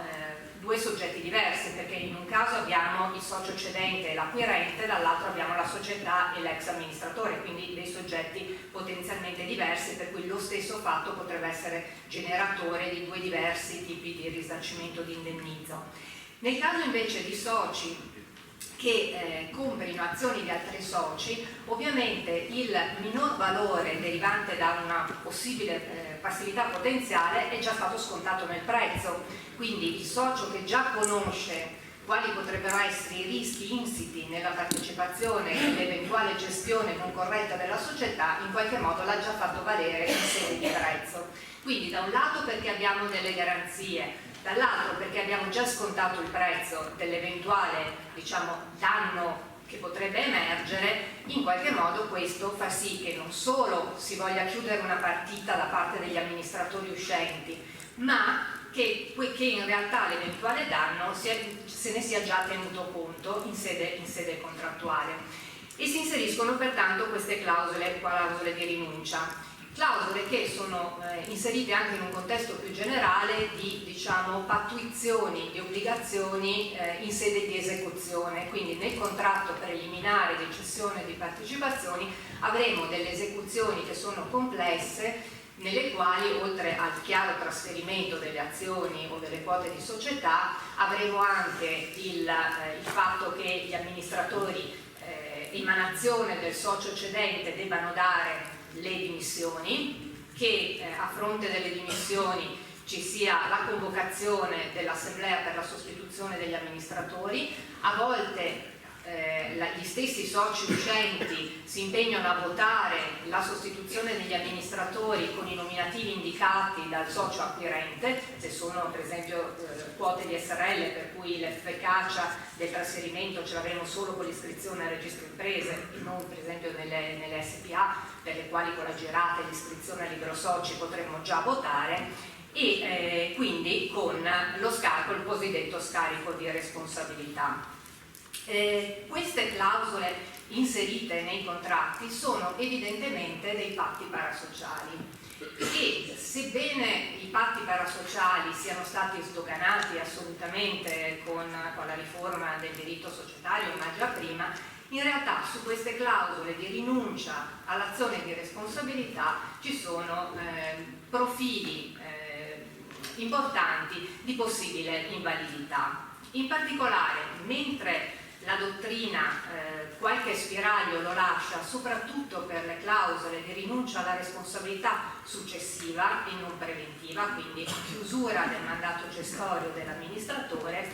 per la giurisprudenza c'è una sorta di chiusura nel senso di ritenere queste clausole sostanzialmente nulle, non solo invalide o inefficaci, ma addirittura con una nullità insanabile.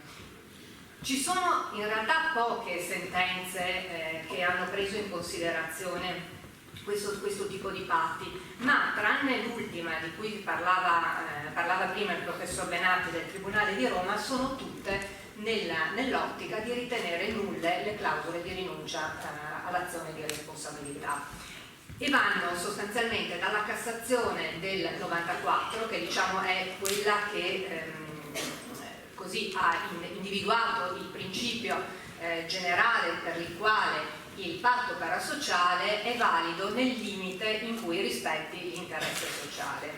e l'interesse sociale non si considera rispettato nel caso in cui ci sia una rinuncia all'esercizio dell'azione di responsabilità. Sostanzialmente la Cassazione aveva preso in considerazione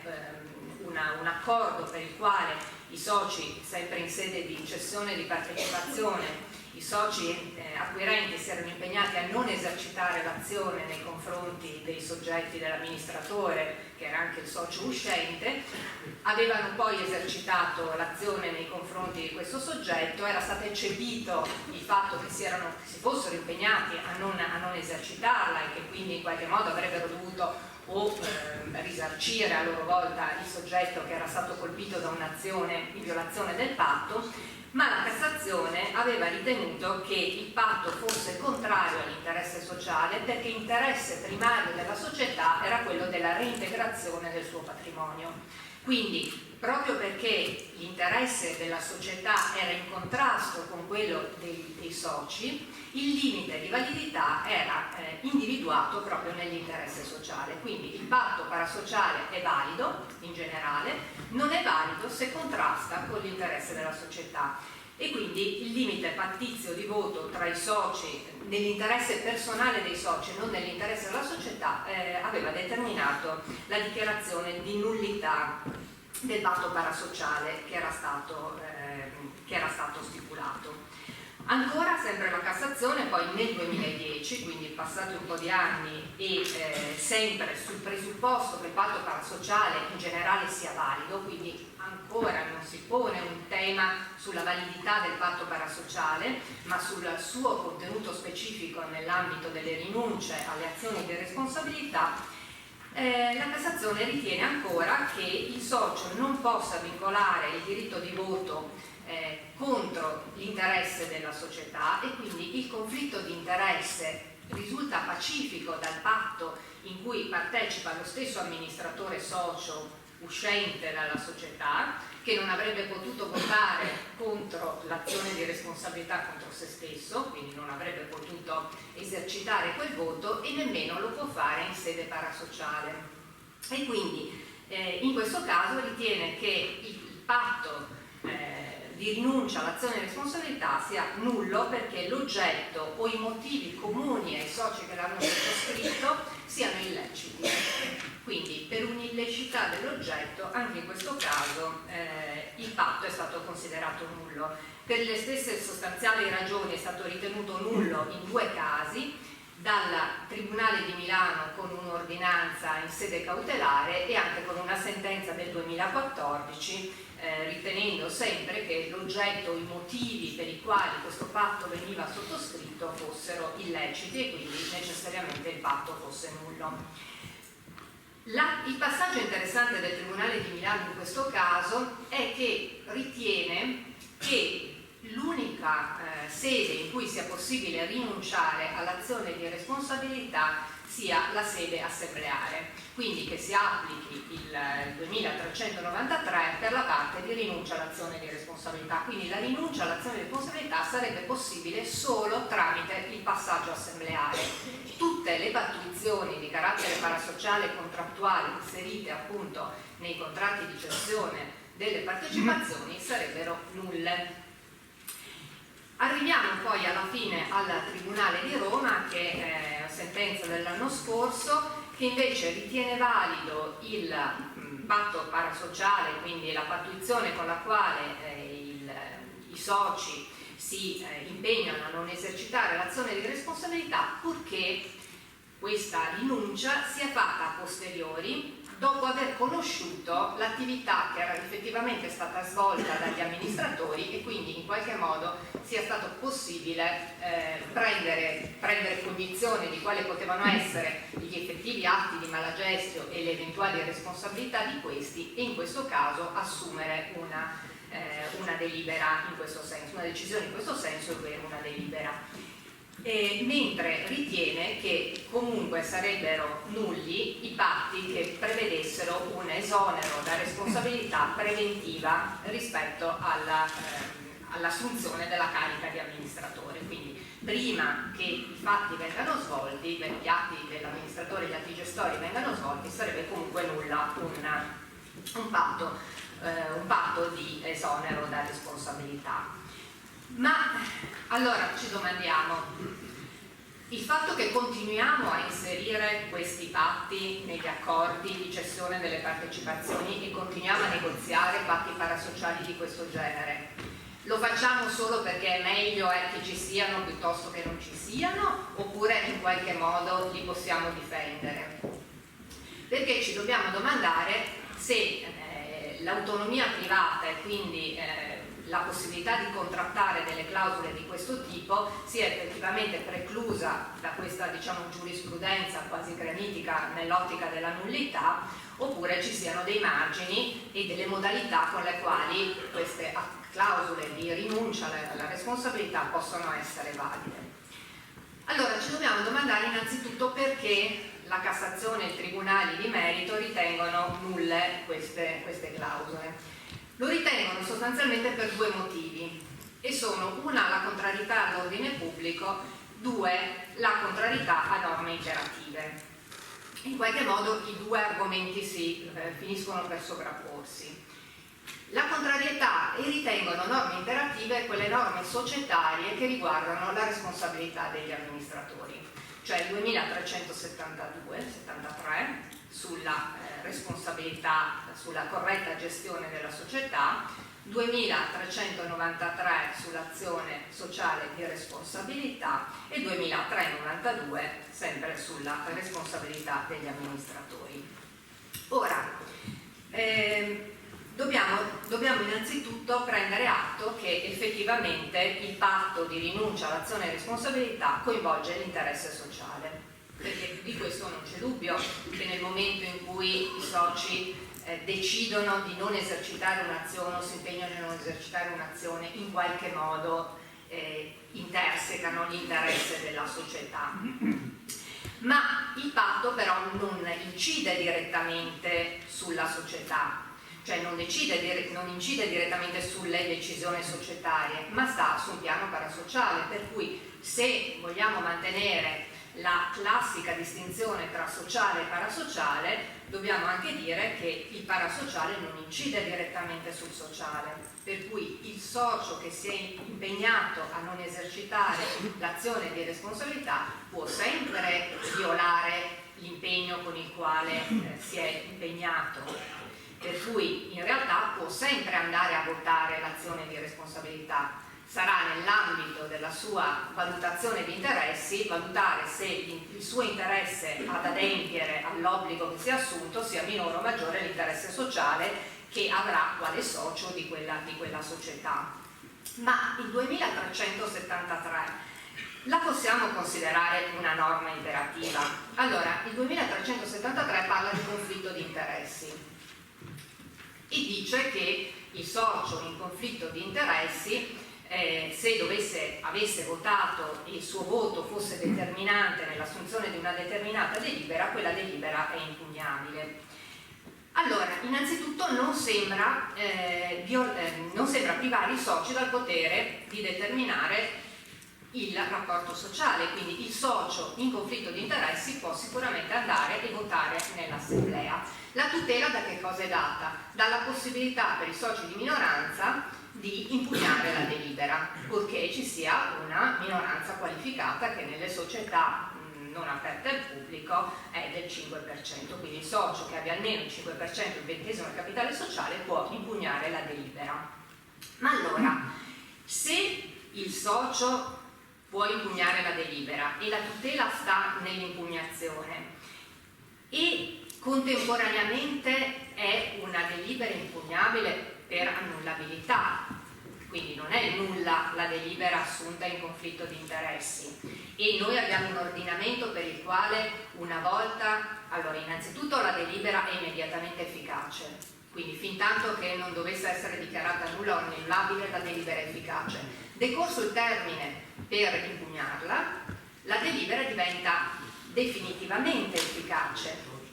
Quindi com'è possibile che sia una norma imperativa, una norma che prevede una tutela delegata ai soci di minoranza, che comunque possono impugnare, e comunque la possibilità che l'atto, che sarebbe asseritamente illecito, rimanga comunque definitivamente valido. Per cui il 2373 sembra lasciare comunque spazi per dire che non è norma imperativa, perché non è possibile in un ordinamento ammettere che un atto nullo rimanga o illecito rimanga comunque valido. Abbiamo poi contrarietà, secondo la giurisprudenza, all'articolo 2392, cioè alla responsabilità nei confronti della società, perché il 2392 prevederebbe la tutela anche di diritti di terzi, quindi mentre il diritto patrimoniale all'esercimento del danno è un diritto disponibile da parte del socio, tant'è che il socio può esercitare o non esercitare l'azione di responsabilità nell'ambito nel contesto societario, non c'è nessuna norma che obblighi i soci ad esercitarla l'azione di responsabilità, possono assolutamente non esercitarla, ma si dice il 2392 tutela anche i terzi, per cui in realtà sarebbe un presidio, quindi sarebbe norma di carattere imperativo perché è a tutela anche dei diritti generali. Inoltre sarebbe, se noi permettessimo una rinuncia al 2392, di fatto sarebbe una sorta di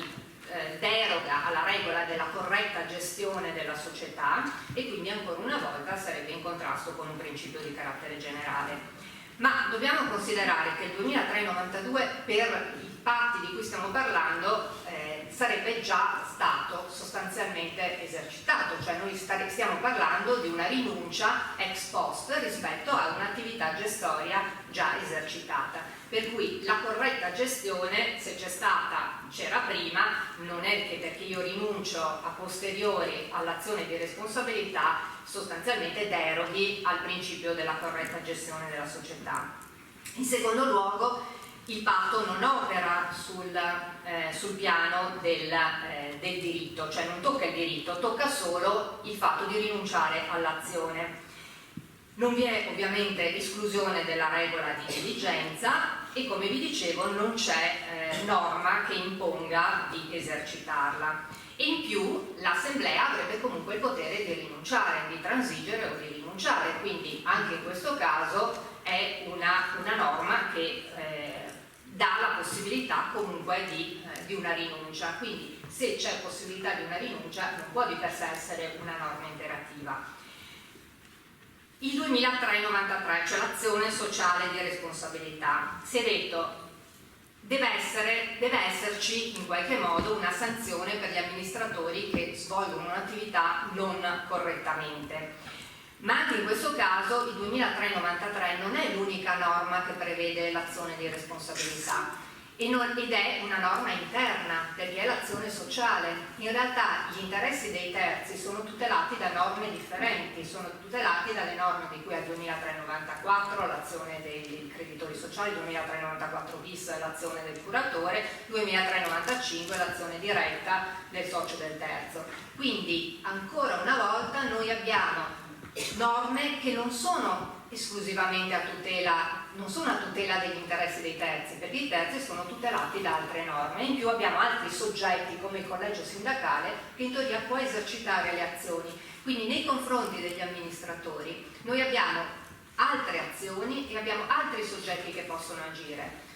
Questo ci fa ritenere che la validità del patto in realtà derivi dal fatto che uno si ponga su un piano parasociale e non sociale, e due che in realtà le norme che la giurisprudenza ha richiamato 2373, 2392, 2393 non siano in realtà norme imperative.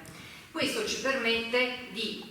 non essere tranquilli, evidentemente, perché abbiamo una giurisprudenza, come vi dicevo, molto contraria, ma comunque con la possibilità quantomeno di difendere i patti di rinuncia alle azioni di responsabilità che inseriamo negli accordi di trasferimento delle partecipazioni sociali. Faccio solo un brevissimo cenno e poi concludo perché mi stanno facendo cenno che il tempo è decorso alle azioni, ai patti di rinuncia preventiva alle azioni di responsabilità, che creano sicuramente maggiori problemi, perché se i patti successivi sappiamo già che cosa è successo, i patti preventivi evidentemente non lo sappiamo. Si dice che i patti preventivi sono nulli perché sarebbero un'elusione della norma sulla responsabilità, perché comunque il 1229 prevede espressamente la nullità, ma ci possono essere anche in questo caso, e vanno valutati nel concreto, dei patti espressi per i quali è possibile chiedere l'esonero da responsabilità. Pensiamo per esempio ai patti che si inseriscono per autorizzare sostanzialmente in via preventiva determinate operazioni. Sempre nell'ambito delle cessioni di partecipazioni, patti con i quali gli amministratori assumono delibere per acquistare azioni proprie. Allora, in quel caso l'esonero da responsabilità preventiva, evidentemente circostanziata, è un esonero che possiamo considerare probabilmente valido. Concludo semplicemente dicendo che qual è il percorso ottimale? Il percorso ottimale è quello di inserire queste clausole e quindi negoziarle nell'ambito degli accordi di trasferimento delle partecipazioni. Prevedere che o subito prima o subito dopo o contestualmente al closing si tenga un'assemblea da parte dei vecchi soci o dei nuovi soci laddove questi si prestino, ma non sempre lo fanno, per deliberare in assemblea l'esercizio della rinuncia, cioè quindi la rinuncia assembleare all'azione di responsabilità. Tanto più fossero circostanziati i fatti per i quali si rinuncia, tanto maggiore la tenuta di queste ovviamente di queste delibere, così come sarebbe per una rinuncia o una transazione dell'azione già esercitata. Chiudo, quindi questi patti io personalmente continuerò a inserirli nei preliminari di cessione di partecipazione.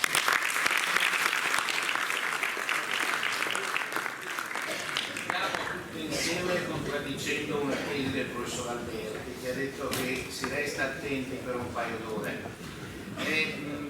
salutando ovviamente chi ha altri impegni, raccomando però a chi ha tempo di rimanere, perché sicuramente nei prossimi 20-25 minuti concludiamo i lavori, con un'avvertenza: nella fase iniziale di questa conferenza volutamente si sono toccati temi che, dicevo, ritenevamo tutti di conoscere, anche se poi la capacità e l'attenzione dei relatori ci ha portato su terreni nuovi. Quando parliamo di esonero, rinunce, parte di manleva, andiamo in un territorio non dico inesplorato, ma molto poco esplorato, per cui se avete tempo e voglia un paio di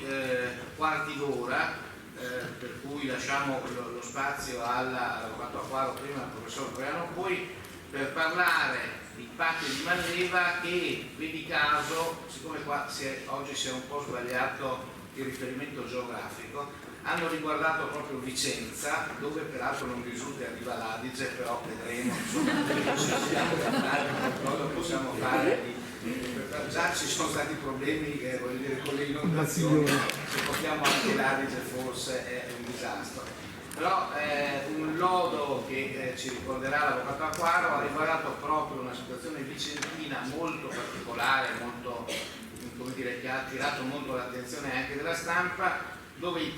patto di manleva di fatto è stato confermato in un lodo veramente interessante. Per cui se avete questa mezz'ora scarsa di tempo, questi 20 minuti, un po' di giurisprudenza da parte dell'avvocato Acquaro e un po' di dottrina da parte del professor Troiano. Grazie Roberto. Allora,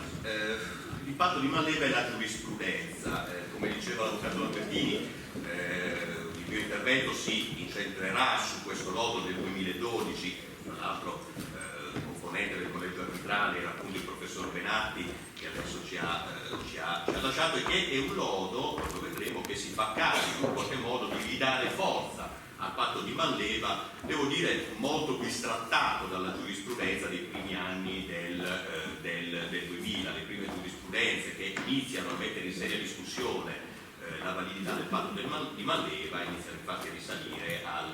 2003 se non sbaglio, e poi vengono tra l'altro meccanicamente riprodotte negli anni successivi, ma quando dico meccanicamente riprodotte lo dico in senso letterale, nel senso che le stesse identiche frasi che troviamo nella sentenza, la prima sentenza del 2003, in realtà le ritroviamo tali e quali anche nelle successive sentenze. Mi riferisco in particolare alla sentenza del 2013, dal numero 42.294, che come vedremo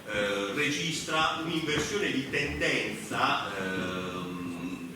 particolarmente preoccupante, come pure il professor Benatti registrava con riferimento all'atteggiamento della giurisprudenza nei confronti del fatto di manleva. Devo dire, l'atteggiamento della giurisprudenza, e poi vengo ad analizzare in modo più specifico, seppur brevemente, i punti salienti di questa giurisprudenza, dicevo giurisprudenza che almeno fino agli anni 2000 si è di fatto disinteressata al patto di manleva. Non si registrano sentenze che mettano in alcun modo in discussione o in dubbio la validità del patto di manleva. Qualche puntata tutto sommato ragionevole, qualche riferimento all'articolo 1229 del codice civile, quindi alla possibilità che vi sia un'esclusione laddove le condotte siano generate da fatti dolosi o comunque da colpa grave, ma sostanzialmente fino agli anni 2000 nessun problema. I patti di manleva erano perfettamente validi e efficaci, non ci si poneva neanche troppo il problema da un punto di vista sistematico di analizzarli nel contesto che invece oggi ci interessa, che è quello societario, quindi diciamo tutto bene. Tutto bene fino al 2003, quando appunto interviene la sentenza del Tribunale di Milano che, come vedremo, ha parole estremamente dure nei confronti del patto di manleva rispetto alla validità dello stesso, che viene addirittura sanzionata, e per più di una ragione, con la nullità dell'accordo, del patto. Peraltro, giusto per dare un'indicazione in più, per quanto la tendenza oggi stia nuovamente cambiando, questa giurisprudenza, quella del 2003, poi riprodotta, dicevo, negli anni a venire, risultava tanto più preoccupante se si considera che quella stessa giurisprudenza che prima era assolutamente indifferente al patto di manleva, peraltro devo dire, ma ce lo dirà il professor Troiano, in assoluta buona compagnia con la dottrina, perché in materia si registra un po' un contributo monografico in materia di patti. Dicevo, quella stessa giurisprudenza che prima era indifferente inizia invece ad essere tutt'altro che indifferente al patto di manleva sanzionandolo con la nullità, e quella stessa giurisprudenza inizia proprio in quegli anni ad allargare anche notevolmente le maglie verso i presupposti dell'azione di responsabilità, creando quindi un circolo, per così dire, particolarmente preoccupante, soprattutto se si considera che l'altro strumento, che è quello tipicamente utilizzato per traslare il rischio derivante da un eventuale risarcimento dei danni per malagesto in capo agli amministratori, quello dello strumento assicurativo, allo stesso tempo mostrava, diciamo così, difficoltà operative che esponevano evidentemente gli amministratori a più di un problema. Mi riferisco in particolare alle D&O Insurance, quindi Directors and Officer Insurance, le quali evidentemente a fronte di premi, questa è una questione statistica, sempre più alti, offrivano dall'altro lato coperture assolutamente esigue, che non solo spesso risultano e risultano tutt'oggi difficilmente applicabili, soltanto se si considera che sono caratterizzate molto spesso dalla clausola claim made, e quindi da quella clausola che richiede sostanzialmente una perfetta sovrapposizione tra, semplifico, l'apertura del sinistro e la fluency della polizza. Ma insomma, cosa dice la giurisprudenza milanese che appunto dà apertura a questa a questa inversione di rotte e quindi alla nullità del patto di manleva? Beh, i punti sono sostanzialmente tre, e devo dire le parole della giurisprudenza molto chiare. Da un primo punto di vista dice che pacifica la conclusione in termini di nullità degli accordi di manleva nella parte in cui abbiano ad oggetto fatti dolosi, secondo interpretazione che muove dal disposto degli articoli 1229 e poi fa riferimento anche agli articoli 1900 e 1917. Ed ancora, questo giudice conviene che l'indirizzo giurisprudenziale secondo cui la manleva è invalida quando manca un adeguato livello di specificazione dei possibili illeciti, in quanto nessuna liberatoria potrebbe concepirsi né risultare efficace con riguardo ad un fatto che, al momento dell'asserito aggravio e della pretesa manleva, non era ancora stato accertato né nella sua oggettività né nelle conseguenze economiche derivanti in pregiudizio della società. Quindi sostanzialmente si afferma la invalidità del patto di manleva, con particolare riferimento a questo punto, allora quando questa non sia sufficientemente determinata nei fatti, nelle condotte rispetto alle quali la manleva dovrebbe operare. Inoltre, continua questa giurisprudenza dicendo che si deve por mente al fatto che, con riferimento agli istituti affini quali l'assicurazione e la fideiussione, il legislatore ha avuto cura di richiedere espressamente che siano specificati contrattualmente i limiti del danno assicurato. Il riferimento è, come credo sia chiaro, agli articoli 1882 e 1905, e non ha accordato tutela ad un accordo di garanzia omnibus cui non acceda all'indicazione del limite quantitativo della garanzia stessa. Riferimento questa volta all'articolo 1938.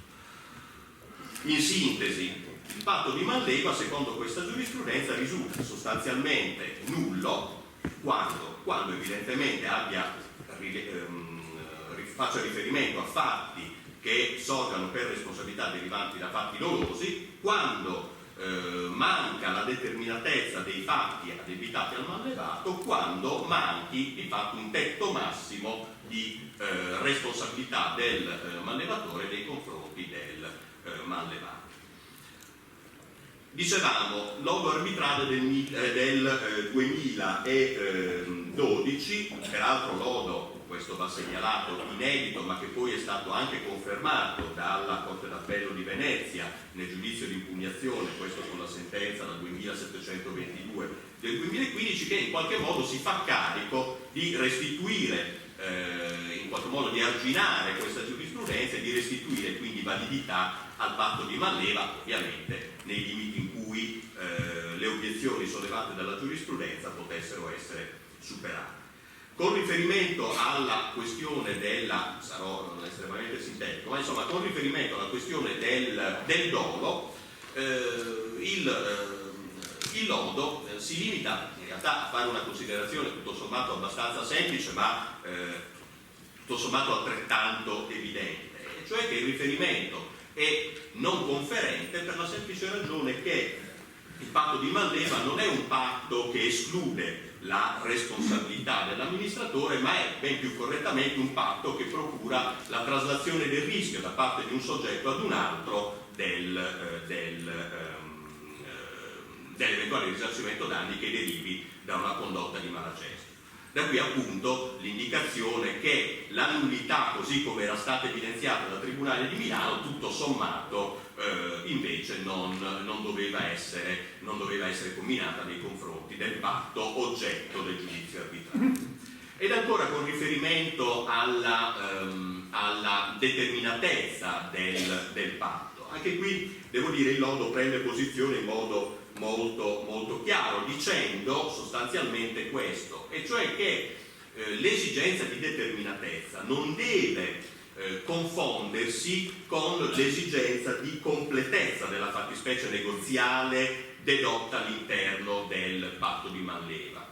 La completezza negoziale è, per così dire, una categoria logico-giuridica, ma evidentemente non a questa bisogna fare riferimento, quanto più che altro ad un'esigenza di concretezza della clausola, ovvero sia la clausola del patto di manleva deve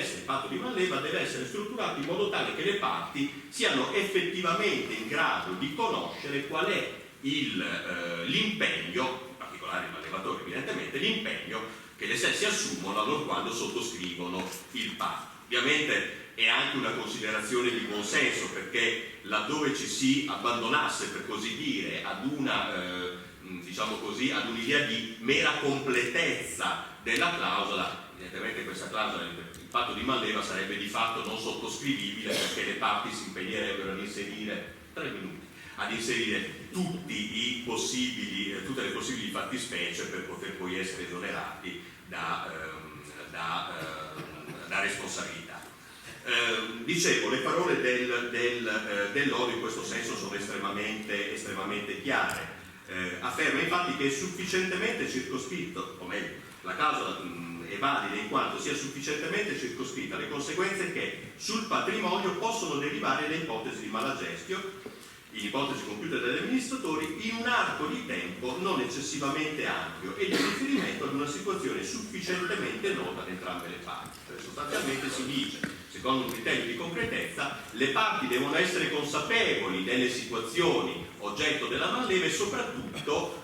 queste situazioni devono essere circoscritte in un arco di tempo ragionevolmente ristretto, in modo che sia in qualche modo gestibile, quando sottoscrivono il patto, gestibile dalle parti che il patto stesso sottoscrivono. Infine, velocissimamente, un ultimo cenno al terzo degli elementi che vengono presi in considerazione dal lodo, che è quello del tetto massimo. Il riferimento, come dicevo, è all'articolo 1338. Anche in questo senso il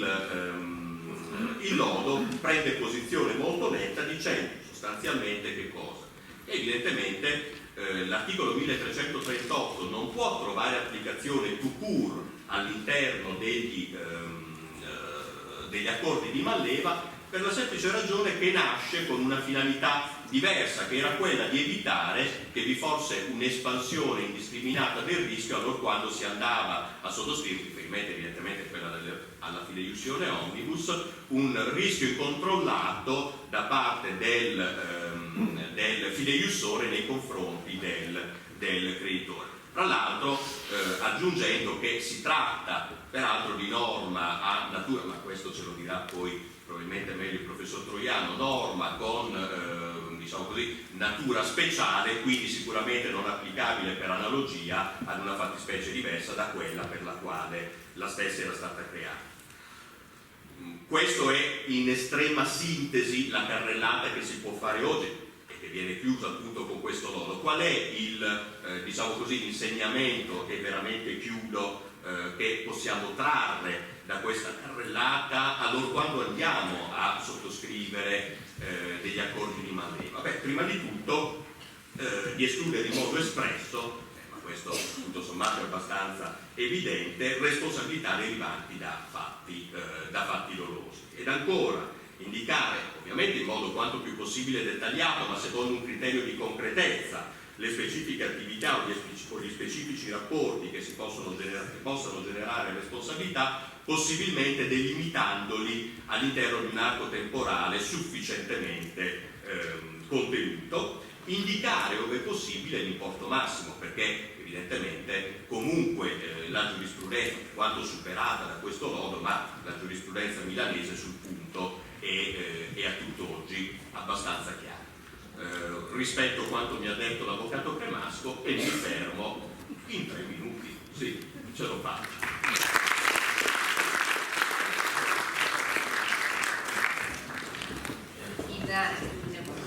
Momentanea assenza dell'avvocato Lambertino ha assunto la presidenza e quindi passo la parola al professor Troiano.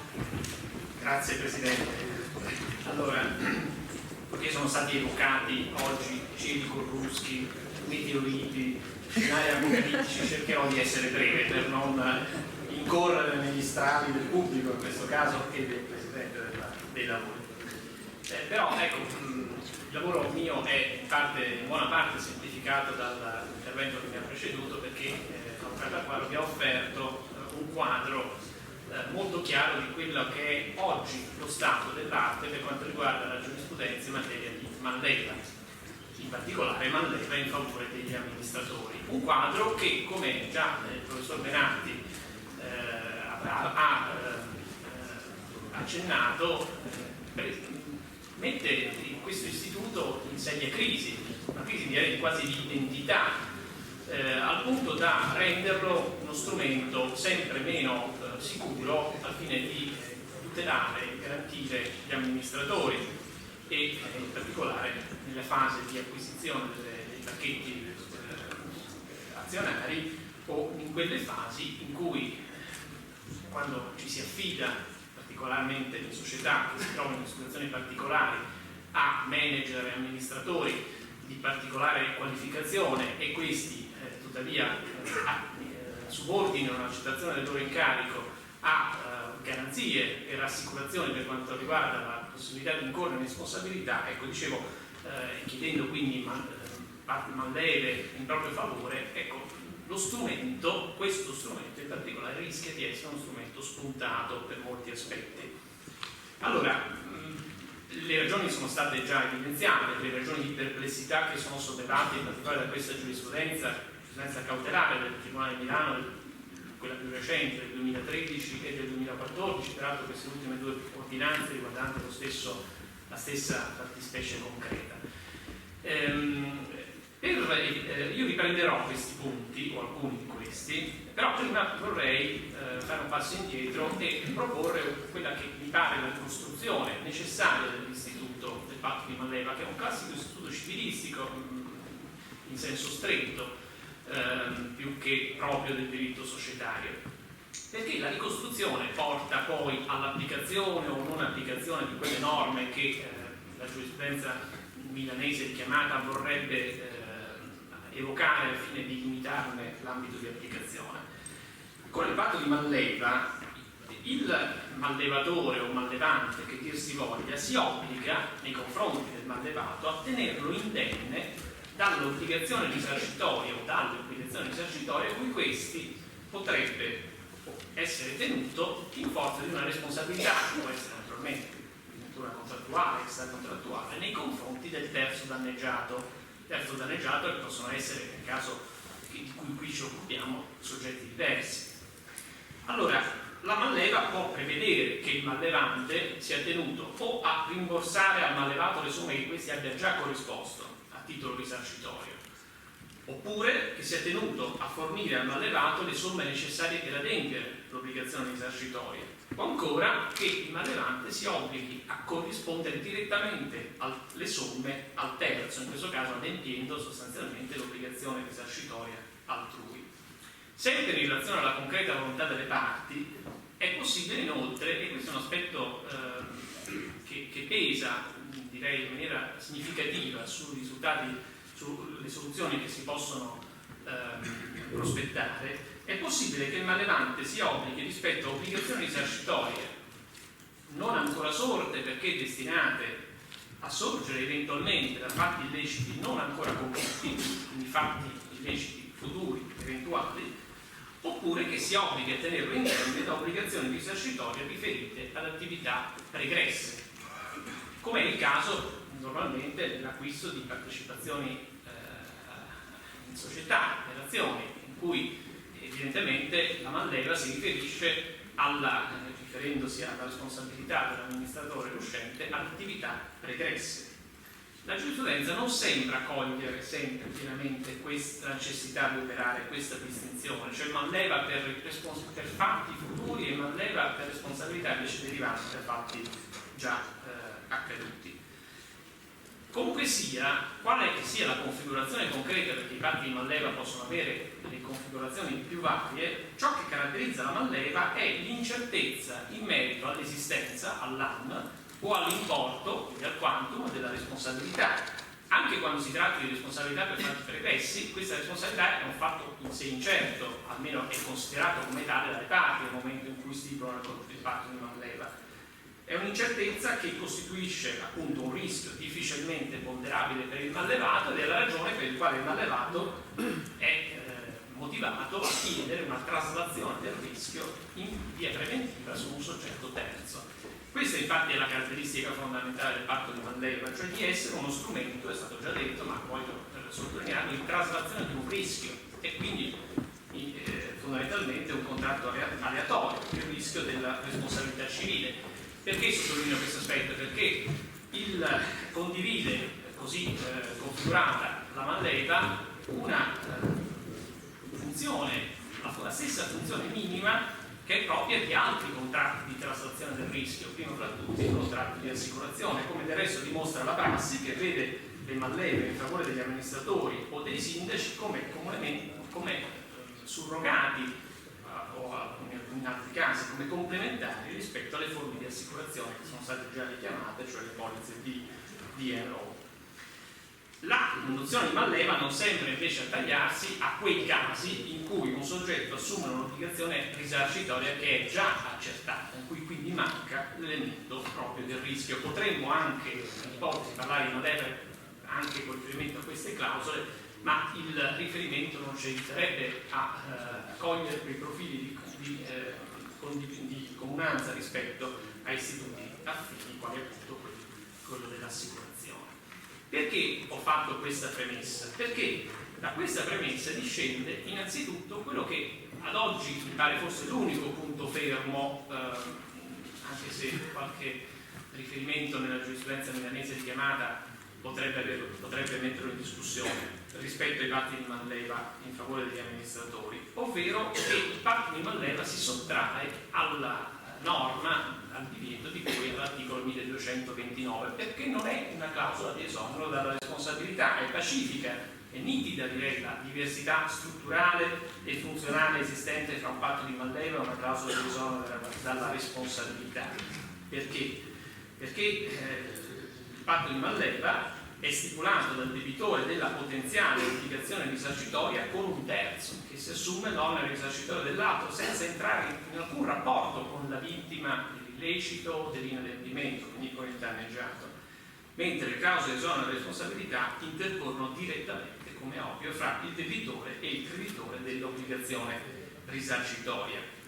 Quindi è da escludere l'applicazione in via diretta, ma anche in via analogica dell'articolo 1229, perché il patto di manleva non intacca la tutela spettante al creditore, come avviene del resto anche nell'assicurazione della responsabilità civile. L'autore del danno che benefici di una manleva continua a rispondere integralmente del danno verso il danneggiato, il quale non potrà certo dolersi del fatto a lui totalmente estraneo che il debitore, una volta pagato, possa ottenere dal mallevante di essere sgravato da quell'onere risarcitorio che ha dovuto, di cui si è dovuto sovraccare. C'è un'obiezione che può apparire insidiosa, e cioè che questa traslazione del rischio che opera la manleva, che quindi non è esonero della responsabilità, possa però incrinare la funzione deterrente della responsabilità. Però a questo si può rispondere rilevando che il divieto dell'articolo 1229, come si evince pienamente dal fatto che la norma si riferisce alle cause che incidono sulla responsabilità, escludendolo o limitandola, non sta nell'assicurare al creditore un'esecuzione diligente della sua obbligazione e quindi promuovere e incentivare un adempimento diligente, ma sta nel garantirgli la piena tutela nell'eventualità dell'inadempimento, quindi incide sul lato della tutela, e questo lato della tutela, come vi ho detto, rimane fermo, rimane sotto tutti i profili fermo, anche in presenza di una manleva, come del resto in presenza di un'assicurazione. Peraltro la manleva può rafforzare la tutela del creditore. Da un lato la può rafforzare di fatto, nella misura in cui l'autore del danno può essere più facilmente disposto a corrispondere il danno, il risarcimento, sapendo di poter contare sull'azione di rivalsa fondata sulla manleva nei confronti del mallevatore, che peraltro può essere chiamato in causa nel giudizio risarcitorio, del giudizio di responsabilità dal mallevato stesso, ma anche di diritto, nei limiti in cui al creditore può essere concesso in via di azione surrogatoria sostituirsi all'autore del danno, in ipotesi ad esempio inadempiente rispetto all'obbligazione risarcitoria perché è insolvente o rimasto inerte quindi nell'esercizio verso il mallevante dei diritti derivanti dalla manleva. Quindi è frutto di un pregiudizio quello di vedere nella manleva uno strumento che va a incriminare anche soltanto attraverso l'incidenza sulla funzione deterrente della responsabilità appunto la responsabilità del debitore e dell'autore del danno. Questo discorso naturalmente valgono e il lodo che già ricordato, l'avvocato Acquario, va esattamente in questa direzione ribadendolo. Valgono anche nel caso di manleva prestata da terzi in favore degli amministratori, la quale non preclude in alcun modo l'accertamento della responsabilità degli amministratori nei confronti della società e dei terzi. Viene però, e qui non dall'articolo 1229, ma da altre norme, il limite che si può ricavare, il limite rappresentato dai fatti dolosi. Qual è la norma che viene chiamata in questa giurisprudenza? In realtà qui anche in dottrina, anche autorevole, è l'articolo 1917, cioè la norma che in materia di assicurazione della responsabilità civile prevede espressamente che sono escluse dalla copertura assicurativa, sono esclusi i danni derivanti da fatti dolosi. Qual è il ragionamento che sta dietro l'applicazione estensiva di questa norma? Estensione analogica o applicazione del principio, quindi analogia iuris. Il ragionamento è dato dalla premessa di partenza, essendo il patto di manleva un contratto di traslazione del rischio che atipico naturalmente, un patto atipico che non è regolato da nessuna norma di legge in maniera specifica, si può tuttavia ad essa si possono applicare in via analogica quelle norme di altri contratti tipici, primo fra tutti appunto l'assicurazione, che sono dettate in ragione del carattere comune, di questo minimo comune denominatore che è dato dalla traslazione del rischio, e questa norma viene vista come espressione appunto di questo minimo comune denominatore. Di qui la possibilità di un'applicazione analogica della norma e del divieto. Questa a mio avviso è un limite difficilmente superabile, almeno per quanto riguarda le manleve che sono prestate per responsabilità che possono derivare da fatti illeciti futuri. Due obiezioni possono essere formulate, sono state formulate all'applicazione di questa estensiva di questa norma anche alla manleva. La prima, che riguarda la manleva per fatti illeciti futuri, è che in realtà si dice, si è obiettato, non ci sarebbe quella lacuna che giustifica l'applicazione analogica dell'articolo 1917. Perché non vi sarebbe? Perché in realtà questa fattispecie, questa situazione, questo problema sarebbe già regolato o risolvibile in applicazione della clausola generale della buona fede nell'esecuzione del contratto, quindi della norma applicabile anche a un contratto atipico evidentemente di quell'articolo 1375 del codice civile. Perché? Perché si dice che sarebbe contraria a buona fede, intesa come il dovere di salvaguardare l'utilità della controparte nei limiti dell'apprezzabile sacrificio dell'interesse proprio, come insegna autorevole dottrina e la giurisprudenza ormai consolidata, il comportamento del mallevato che ponga in essere un illecito doloso e che quindi intenzionalmente si metta in condizione di incorrere in responsabilità e quindi di attivare poi la copertura derivante dalla manleva. E quindi in questo caso non vi sarebbe necessità di ricorrere all'articolo 1917 in applicazione del dovere della clausola generale di buona fede, e comunque sarebbe esclusa la possibilità per il mallevato di avvalersi della manleva nei confronti del mallevatore per fatti di responsabilità che derivino da un suo comportamento scorretto. Qui mi permetto sinceramente di dissentire per questa ragione, perché le due norme, l'articolo 1917 e l'articolo 1975, operano su piani profondamente differenti. L'articolo 1375 naturalmente riguarda il rapporto fra le parti del contratto di manleva ed è la clausola generale della buona fede, evidentemente trova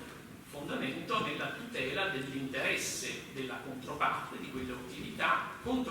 che viene bilanciato con l'interesse della parte. Quindi è un problema di bilanciamento fra gli interessi delle parti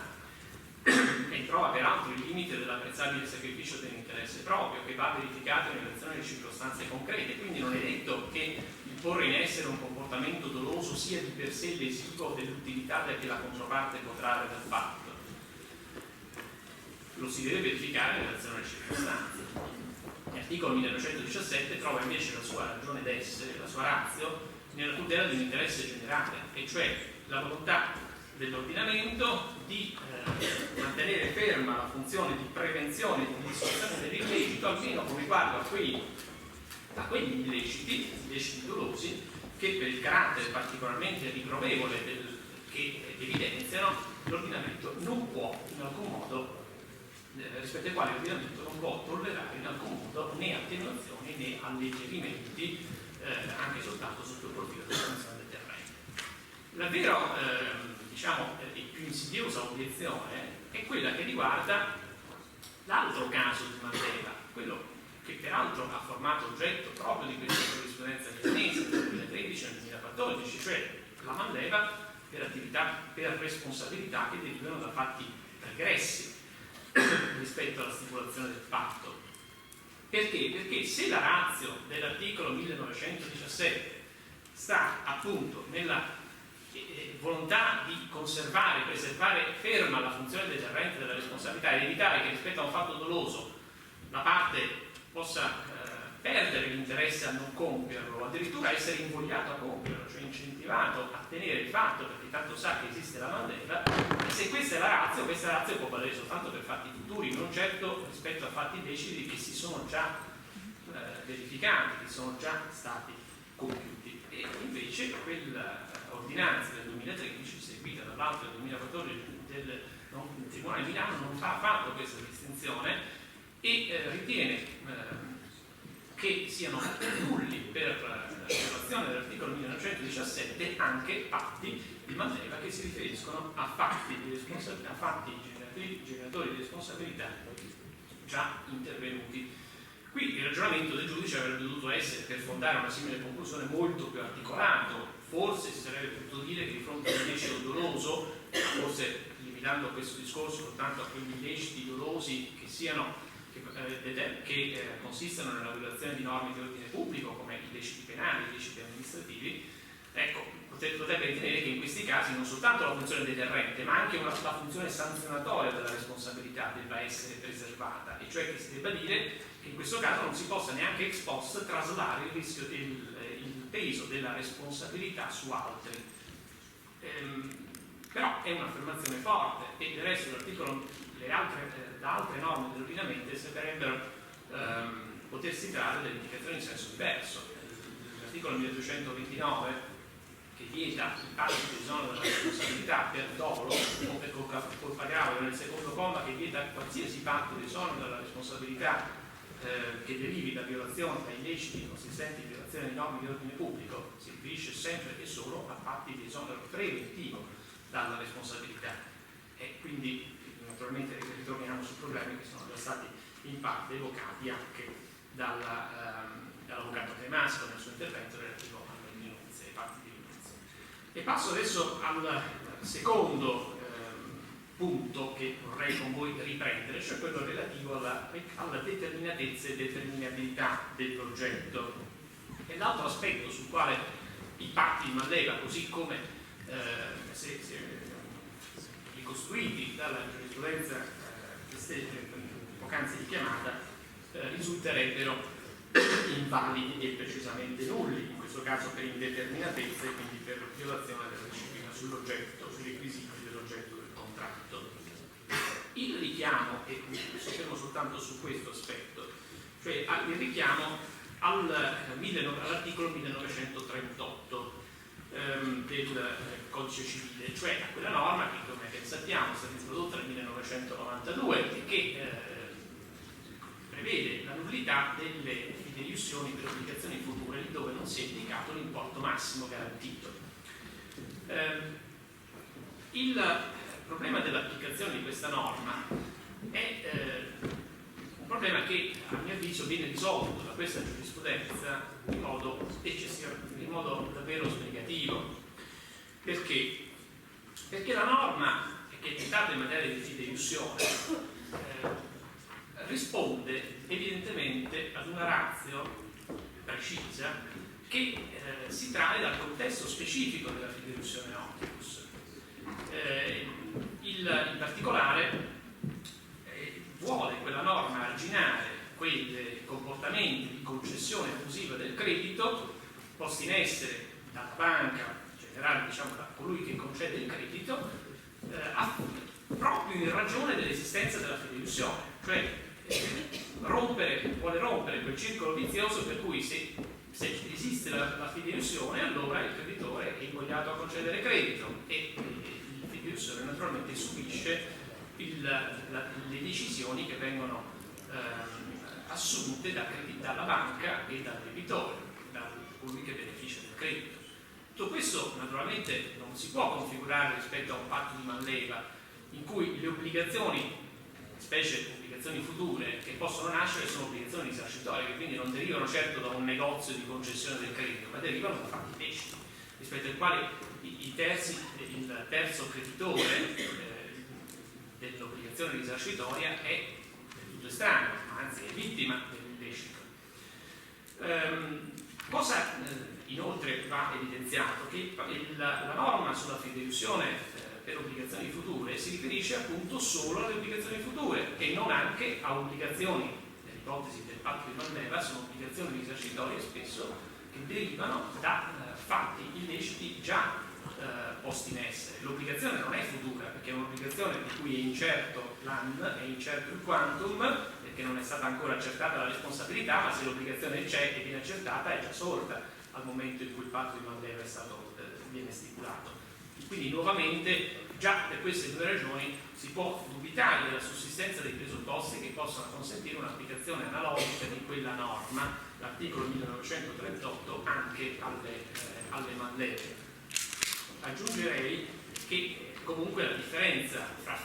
mentre si possono individuare numerosi elementi di contatto fra il patto di manleva e l'assicurazione, è ben più difficile trovare punti di contatto fra una garanzia fideiussoria e il patto di manleva, sia dal punto di vista strutturale, perché si tratta di contratti che intercorrono fra soggetti diversi, la fideiussione evidentemente tra il garante e il creditore, il patto di manleva invece fra il garante, in questo caso in senso lato il manlevatore, e il debitore, quindi già la differenza strutturale è netta. La differenza è netta anche sotto il profilo causale e funzionale, posto che nel caso della fideiussione il fideiussiore non assume definitivamente su di sé nei confronti del creditore l'onere del risarcimento, ammesso che si tratti di una fideiussione per un'obbligazione risarcitoria, perché conserva l'azione di regresso nei confronti del debitore garantito, non così invece evidentemente nel caso della manleva. Quindi le differenze sono, a mio avviso, piuttosto nette e vorrei soltanto però evidenziare come noi possiamo naturalmente fare ragionamenti di questo tipo, però la suggestione dell'applicazione analogica della norma con l'articolo 1938 nella giurisprudenza è davvero molto, molto forte e lo attestano anche quella pronuncia che ritengo opportuno ricordare della Corte di legittimità del gennaio 2010, il numero 1520, la quale ha visto nell'articolo, seppur una fattispecie diversa, che si trattava di applicazione della norma alle lettere di patronage, ha visto nella norma di cui è l'articolo 1938, pur essendo essa inserita nella disciplina, sto citando, tipica dell'istituto della fideiussione, un principio generale di garanzia e di ordine pubblico economico, suscettibile di valenza generale per tutte le garanzie personali atipiche e naturalmente norma di contenuto imperativo. Quindi di qui la necessità di, come è già stato fatto dall'avvocato Acquara, di una serie di caveat per gli operatori, perché noi possiamo naturalmente spendere tutti gli argomenti validi, a mio avviso validi, per riconoscere la validità, salvo il limite dell'obbligo di cui ho già parlato, quantomeno dove si tratti di fatti di manleva per fatti illeciti futuri. Potremmo sostenere tutti i ragionamenti e gli argomenti più validi, ma poi ci scontriamo evidentemente con una giurisprudenza fortemente restrittiva. Di qui evidentemente il caveat principale, cioè quello di preoccuparsi di inserire all'interno di questi fatti delle precisazioni che riguardano l'oggetto, la determinazione dell'oggetto, che riguardano l'importo massimo garantito e che riguardino anche l'individuazione dei fatti rispetto ai quali la manleva viene concessa, che consentono a questi strumenti di non estinguersi, cioè di essere ancora validi strumenti, sia pure in termini di applicazione più limitati, per rassicurare gli operatori e quindi, come diceva il professor Renati all'inizio di questo incontro, per consentire all'economia anche di funzionare. Questo è il vero problema.